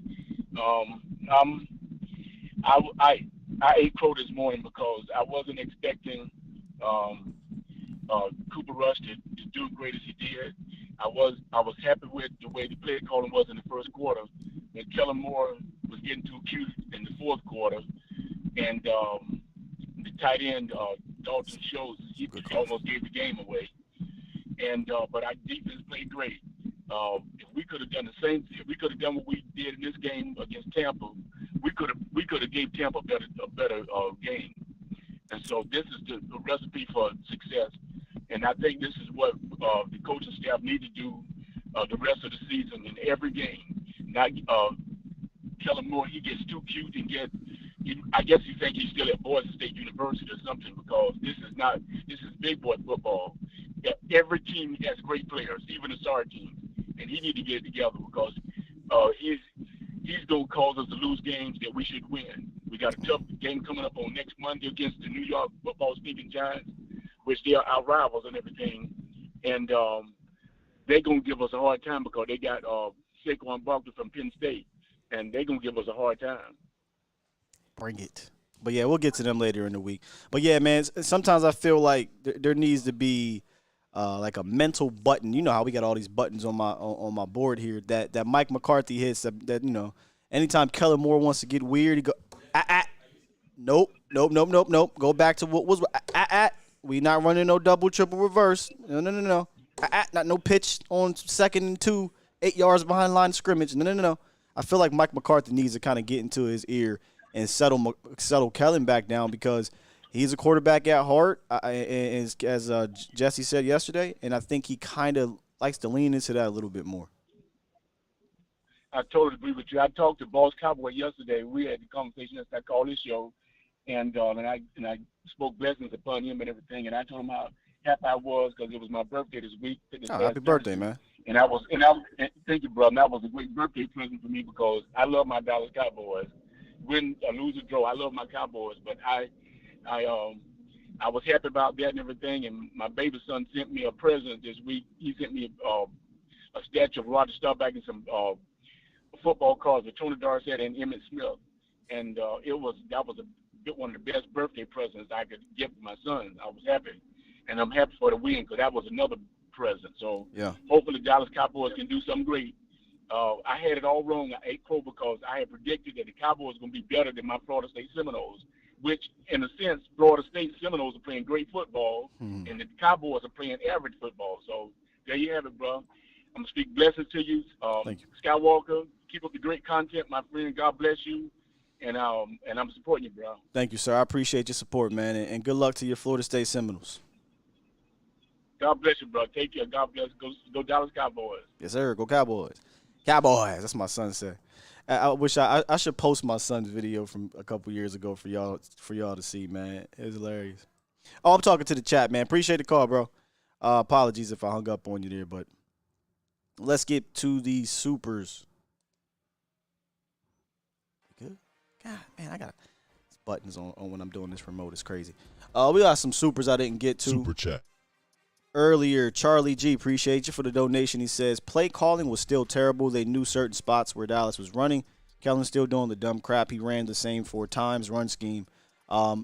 It is what it is with Kellen Moore. We just got to figure out a way to get Mike McCarthy to kind of reel him back in and just get back to doing things that work. It's not ever going to be clean, but again, you can't go touchdown, punt, field goal, punt, field. That just fumble. That can't happen. That can't happen against some of these better teams. Where else we got? Pick up after 5 rings. Super chat. Pick him up. I didn't want to see Cooper leave. They're better with him, but I believe his effort on that onside kick versus the Jets, his lack of going all in on the recovery is why. Well, brother, I didn't watch that game.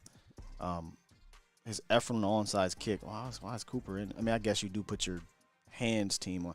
Hey man, if your if your gripe for your number 1 wide receiver is some effort play on an onside kick, like that is your problem with the guy who went out and got like 9 for $1 in the tutty, you're winning, in my opinion. Like I don't care about my receiver on an onside kick. That's just me. But yeah. Super chat. Landlord from Alabama, or as y'all like to say, from Australia, or from y'all funny with it. But landlord with the $5 donation said, "What's happening, Sky?" And Bomb Squad. Shout out to the Bomb Squad. Don't let the Dak versus Rush, Zeke versus Tony distract you from the fact we beat the AFC champs. Period. Landlord. Ain't distracting me. Well, no. But I know the fan base we live in. You know, I know the fan base we have, landlord. And not saying that I'm not calling specifically you, if you are this person, it's toxic, right? Some people, they just revel in it, right? They, what's the saying? Bane said, I was born in it. You merely adapted it. The toxic Tom, not talking to you because that's in your name, but some of these fans, they were born in the toxicness. They're miserable in general, but they were born in it, and they have to. This is what they have to do because it gets them going. This excites them more than an actual victory. And we just got to do our best to just ignore that, right? And focus on, y'all know me, week to week. How do we get this dub, whether it be Cooper Rush, Dak, whether it be Zeke, Tony, whether it be Lamb, Noah, or whether it be, I don't give a damn. Just get the dang on dub. Let's figure out how to do it. So, it is what it is, man. This is the fan base. This is we America's team. We got more fans than anybody in the world. A lot of them have agendas. A lot of them are frustrated. A lot of them take out their frustration on one thing or the other. But it is what it is. 856. What up, though? Yeah, what's up, Scott? What's good with you? Who this? It's Vic from Jersey. Vic from Jersey. What's good, Vic? Sure, man. Enjoying this W, you feel me? Yes, sir. But I wanted to talk about a couple points. Nothing crazy, but I feel like this is like one of the first games I actually seen Kellen Moore use Tony Pollard as a running back, not like a gimmick or a sport. Thank you, bro. Why was they treating him like he is some scat bag ass dude? He can run the ball as a running back. That's exactly the point. This is literally, maybe the other game was probably when Zeke was hurt 2 years ago against the 49ers, maybe, and he went off, but that's because he had no choice. But other than that, this is the first game where really, like, they really was, like, running back by committee. And, like, they will always use that saying, but it never was that. You would see Zeke get the reps, and then Tony would come in for a drive here and there, put a little reverses and all that other stuff. But yesterday it was different. It was actually, like, running back by committee. Yesterday was the perfect example of why I always say, hey, man, if it's a tough go about it on the ground, I personally believe that TP should get a few more carries because he has that innate ability to turn nothing into something or something into a gang of something. And that's what he did. Right. And if you're struggling, like, I'm not saying the offense was struggling when he broke that long run because they weren't struggling. It was 7-0 at that point in time. But he helped bust open that game by going for 50 yards or whatever it was. And he can do that. And it only takes one carry where Zeke, let him be the bruiser if that's what he's going to be. He's not going to run for a 50-yarder often, and we get that. But if they use them in tandem, man, and they play off of that with their quarterback, get under center, play action. Again, Cooper Rush looked comfortable when the running game was going. When he stopped running the ball effectively, and for whatever reason, Voch was like, hey, man, they trying to make Cooper Rush the hero. That's what he said on Twitter. Then things got weird. And just stick with what works.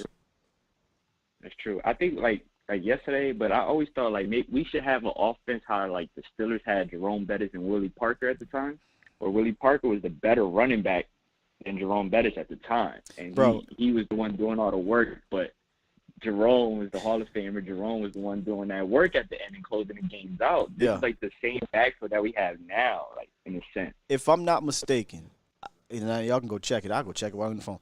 I think Jerome had something like 10 touchdowns that year, but he ain't have a whole lot of yards. No, he wasn't the one breaking them things to the house like Willie. Fast Willie Parker was out there buzzing them things to the crib, wasn't they? Yeah, man. Jerome Bettis and Willie is the old school. I shouldn't use that term, but is the yesteryear kind of comparison. I think Alvin Kamara and Mark Ingram of the 2016, 17s or whatever that the years they were doing well. I think that that's how they should use Tony Pollard and Zeke. That's true. Yeah, that is true. And, like, the no penalties, like the low penalties, you see what it, like, because the penalties, every time we had a little bit of drive, like in any type of game that we had as of recently, this year, last year, was just like we'd get a little bit going and then a penalty come and it would just kill everything. And then Kellen Moore, everything just goes out the window. So that was eliminated yesterday. You see what that does to drives. My biggest negative, I feel like the play calling gets, like, less aggressive once we get a lead. Like, especially when the defense is playing well. It's like we like, our defense playing well. We just gonna, like, let the time run, whatever. Like, it just turns into something it wasn't. When you seen us come out there, you seen that we was playing to win. And you see that all Right. games. It wasn't because it didn't change because of the Bengals. The Bengals didn't do nothing to change that. It was, if anything, the defense motivated us to keep that going, because and it's just like when the defense is playing like that, we should take more chances. We should just keep But going. I love how that's what they do with Dak Prescott in the game. Like when the Cowboys get up on an opponent early in the game, the foot doesn't come off the pedal. But when you got a backup quarterback, I'd imagine Kellen probably was like, okay, we don't want to turn this into a situation where we're dropping Cooper Rush back 45 times just because he had a successful first two drives, or mostly first drive in that game. And that's not what you want to do. You don't want to do that with Cooper. You don't want him throwing that rock 40, 45 times, right? So I'm not upset at here's what I'm upset at was the style of the play calling, right? I get the mental aspect of it, like, okay, let's slow this thing down. Let's go ahead and try to win this in a muddy, ugly way. But you still could have did play action. You still could have ran the running plays that work. You still could have got boots and got Cooper Rush on the move where he gets a high-low read. Like, those are easy things. You could have did the things you did. I think I tweeted it. I was like, okay, let's go back to the play script from the first series. I mean, why not? You know what I'm saying? Why not get quick screens out? Play action screen to the tight end. Tony Pollard on the outside instead of Ezekiel Elliott. The play calling, literally, was the problem I had, not necessarily the thought process of it. Right. Yeah, our screen game is horrible. I don't know the last time we had a positive yardage from a wide receiver screen. I don't remember that. Like, I don't understand why it doesn't work. Sometimes it's because of the blocking. Yeah, I feel like he calls it at the right time when it blitz, but it's just bad.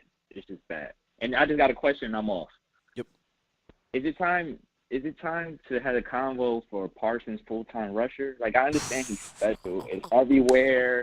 But as an edge rusher, this guy is the best. Like, what's your the name? more you do it, I'm Vic. Vic. From Jersey, like right across the bridge from Philly. You feel me? But yes, sir. Is it time for that convo? Because these passers don't come like this. And I get it. You don't want to have them stationary to one side, but as you've seen, they started doubling him on the right side with Leal, and he just ran. They put him on the left side. They started putting him opposite of the running back so they can't chip him. So it's just like that if we could do that. That answer is all dependent on your linebackers. At the top of the show, Vic, I'm not sure if you were here. If you tell me that Anthony Barr and LVE can play up to the level they played at yesterday all year, 100%. I will bring Micah Parsons down and let him hunt. But here's the thing: you don't have to just put him at edge. You can move him to left, right. You can still blitz him from the linebacker position. He can still play that joker role. But that is very much contingent on your linebackers playing well. Because in week one, I think it's going to sound crazy, but I think it bit them in the ass a little bit more than it helped them in that second half, because LVE and Barr just weren't getting to their fits in time, and they took advantage of that, where I think Micah Parsons just obliterates and teleports there, and he helps stop the run. So have a feel of the game. If your linebackers are getting there, if your defensive tackles are keeping your backers free, if they're filling these gaps or they're filling these lanes, and continue to rush Micah. But if it's getting weird and teams are just gashing you up the middle or gash you to where Micah would have stopped those, you might have to pull him back. But that's the beauty of Micah Parsons, is he can do both of those things. That's what makes him extra special. Yeah.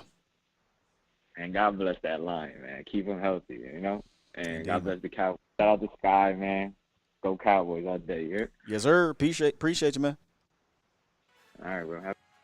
We got Jersey in the building, man. We got everybody calling today. I like that, man.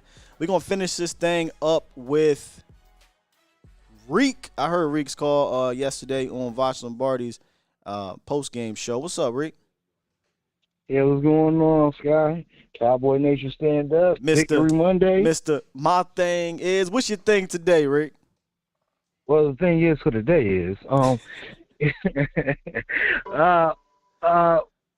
my thing is like, good. The defense did their thing. Special teams was pretty good too. Bones Fossil need to quit trying to block every goddamn on punt. You know what I'm saying? Because that gets us in trouble a lot. I got to go back and see what happened, man. They didn't really show the replay. I can't blame Bones for somebody going offsides. That's their damn fault. Now, if somebody gets a Yeah. rough in the passer on the block, that's a little different story. But for being offsides, I will blame Bones Fossil for that. But the special teams, Yeah. real quick, if you don't mind me, I think the special teams, the special teams play such a major factor in you winning this game. Brian Anger pins them back Yeah. with a minute and 21 left. I look over to Jesse, and I'm like, oh, this ain't over. The defense can definitely get a quick stop here and get good field position. Kavontae Turpin helped you get good field position for a field goal at the end of the half with a 20-yard run, and then a 10 or 14-yard run at the end of the game to help you set up an easier drive for a field goal attempt. So special teams was extremely important in this game. They did a good job, man. I understand as far as that, man. But sometimes I feel like Bones taking a little bit too damn far if you try to knock the shit, trying to block every damn thing when you don't have to. When you got a dude back there that if they kick this dude the ball and give it to him, he's gonna do something with it. That's all I'm saying. All right. But I understand what you're saying too. Defense did good. LVE, he's still a question mark to me. He had a decent game yesterday. I give him credit for the sack.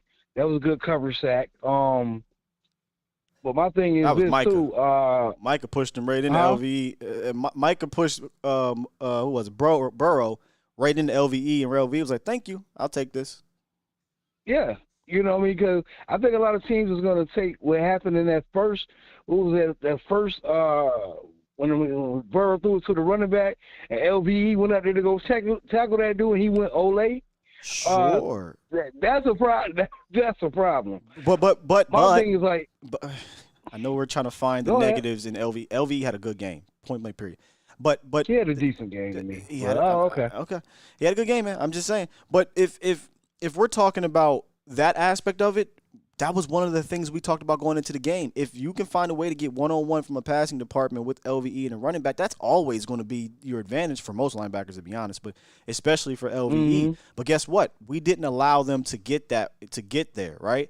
So you got to, credit the defense for not doing that. And then so LVE was able to clean up in the run game. And I think he cleaned up well in the run game. But this isn't to say LVE is some amazing player. I still think he is who he is. But he's surrounded, in my opinion, by really good talent, and he's not relied on to be the guy. And I think you saw if he can play within himself in the defense and kind of keep the other team's offense on their heels, he's not the liability. But if it's just going to be we're going to run the rock and we don't care and it's successful, he has the potential to be. But he wasn't yesterday. Yeah.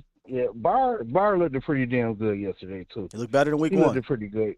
Yeah, he did. But to the offense, man, Kellen Moore, man, this hot and cold stuff that he be pulling off, man. I agree with a lot of people. What people saying, he gets cute, man, when he doesn't have to get cute. You know what I mean? It's like if we gonna ground and pound, and at least throw it deep. You know what I mean? I would like to see Turpin in the game for him to throw it deep and see if the dude can come up under the ball at least one time. I mean, you know what I mean? They went deep once. He missed. CD had him too, man, and he missed it. But that was like on the second series, and they still ended up scoring, I think.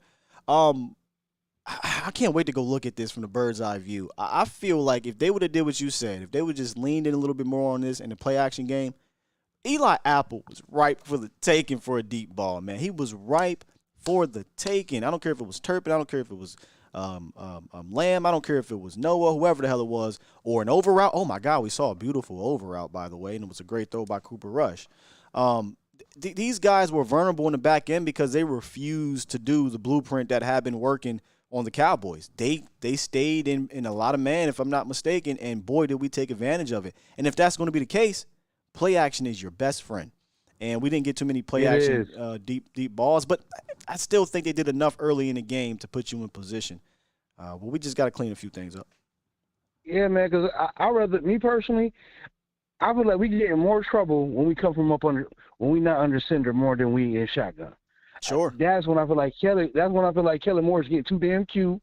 Instead of just going up under the shotgun, tossing the ball, handing the ball up. I feel like the one time that Zeke got stopped on a trap, and the dude blew the trap up with Biotish and hit Zeke for a loss. I feel like he kind of went away from being up under center. You know what I mean? He went more back into the shotgun or the pistol. I'm like, yo, bro, go back up under the center and toss this ball to Pollard.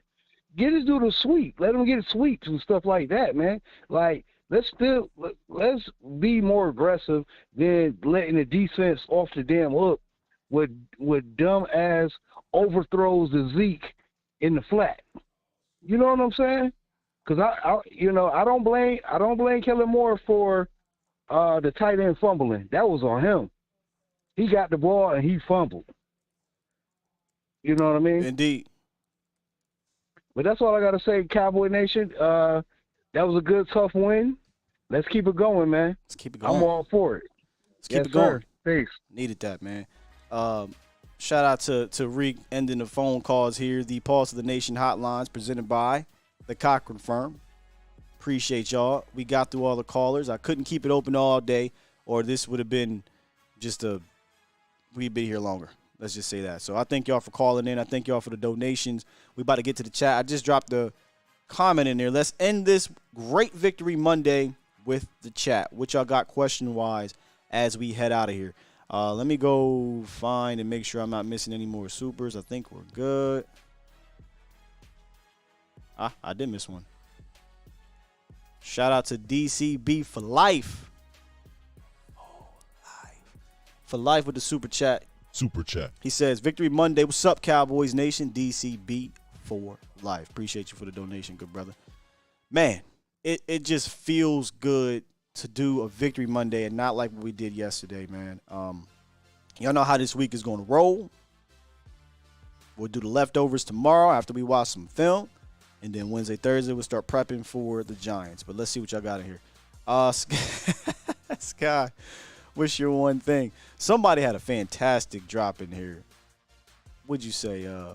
My thing is what? My thing is who? My thing is Ficky Slim Shady. Great comment. Ground and pound yesterday, says Michael H. The benefits was third and manageable. Michael H. That's my guy.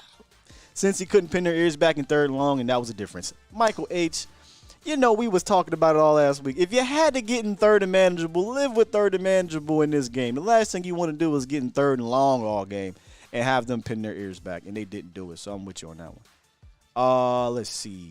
What were your thoughts on Matt Fournier's first start? So, again, I have to go today. Actually, when I go home, I should have the film sent to me. I will go and we'll watch that offensive line. But like Colin, like I said earlier, I didn't hear anybody's name, right? I didn't see guys just getting absolutely obliterated. They ran well on the left side. So just my initial observation, I would have imagined he played well. But we'll have more once we watch the tape today. What's good, Mel? He said, I don't clown the call. Nah, man, you know how it is, bro.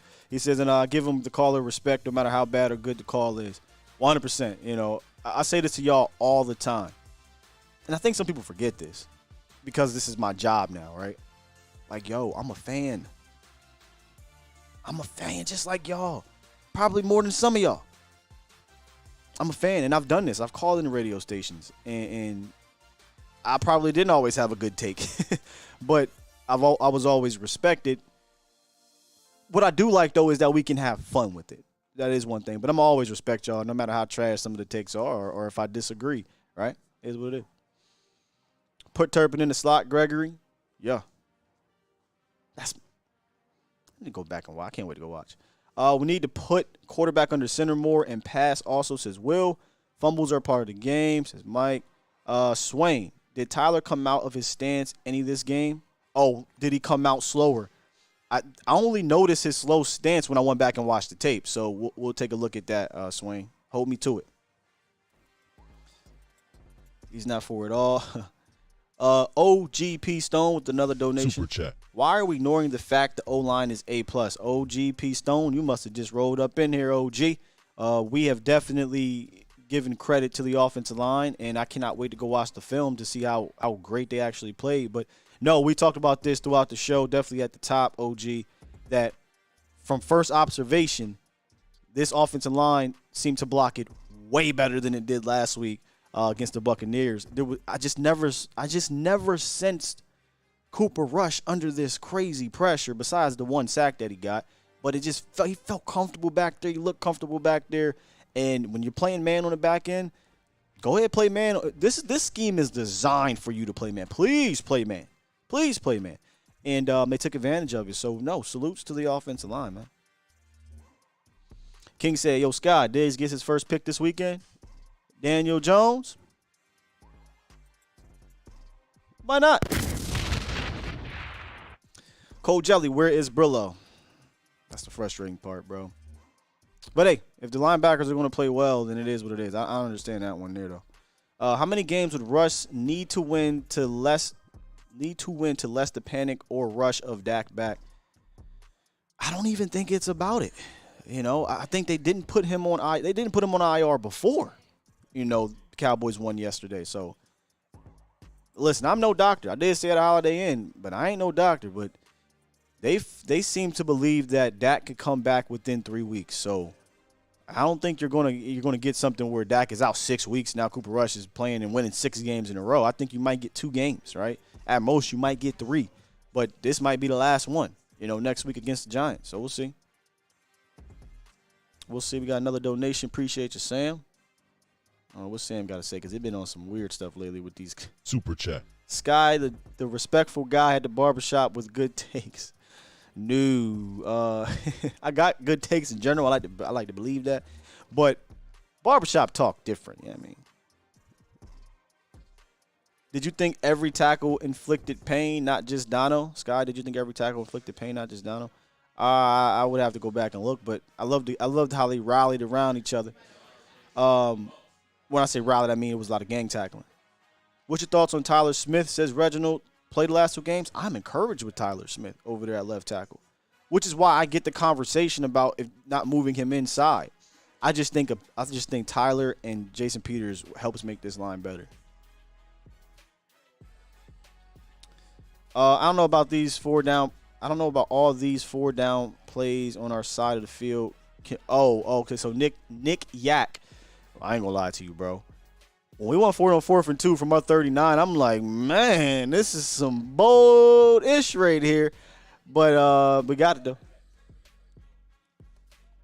Mel wants me to break down the run defense and how they were so successful, mixing average 3 yards per carry. We only gave up 89 yards on the ground.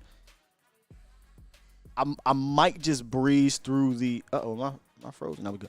I might watch the defense today. I'm really intrigued to watch the offensive line today, so that's probably what we'll get tomorrow on our further review situation. But, hell, you never know, man. I might just be so excited I'll watch everything.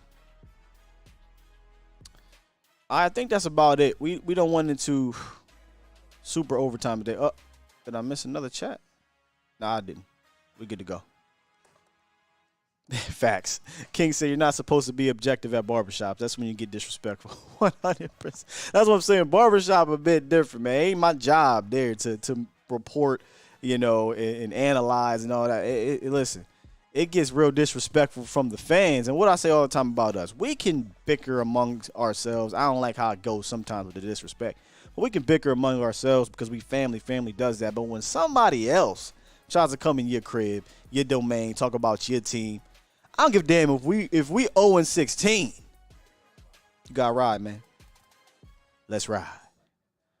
Last super chat and we out of here. Super chat. Bruce Pettis. The Patriots won for years by not being sexy. Keep it simple. Dallas can do the same thing with this defense. Mikey and the D are deep. This defense is legit. This defense, if you want to do anything special this year, it's going to be on the back of that defense. And I feel like you just have to play complimentary football on that side. Last year, it's a different story. Last year, the defense was playing complimentary football to the offense. Switch it up this year. All right, y'all. Listen, on your way out, do me a favor. Y'all were fantastic this morning. Hit that like button. It helps out with everything, only if you enjoyed the show. Also, if you enjoyed the show and you're new and you don't know how you can comment or anything like that, you got to subscribe. The only way you can comment is to be a subscriber to this channel. And some people don't. They just stick around. That's cool. It is what it is. We have this community is legit. It's huge. It's deep. They're the best. Shout out to the Bomb Squad. Shout out to the Bomb Squad. And let's thank Supreme Lending Dallas for lending us their studio, their beautiful facility today. I can't get over this mural. I can't get over the atmosphere here. It is a fantastic atmosphere. It's a great atmosphere. If I was in this industry, I'd be coming here for a job. I want to say something so bad, but I would be coming here like, hey, y'all hiring? Y'all know what I'm talking about in the chat. Y'all hiring? Because this is just a beautiful place, man, and I had a great time here. Can't wait to come back. We will be back here at Supreme Lending doing this again. Maybe we'll get some fans involved. Maybe we'll get some giveaways going. We'll do some more cool things with Supreme Lending Dallas. But I appreciate them for lending us their great facility. With that said, y'all know if I don't press this button, we be here all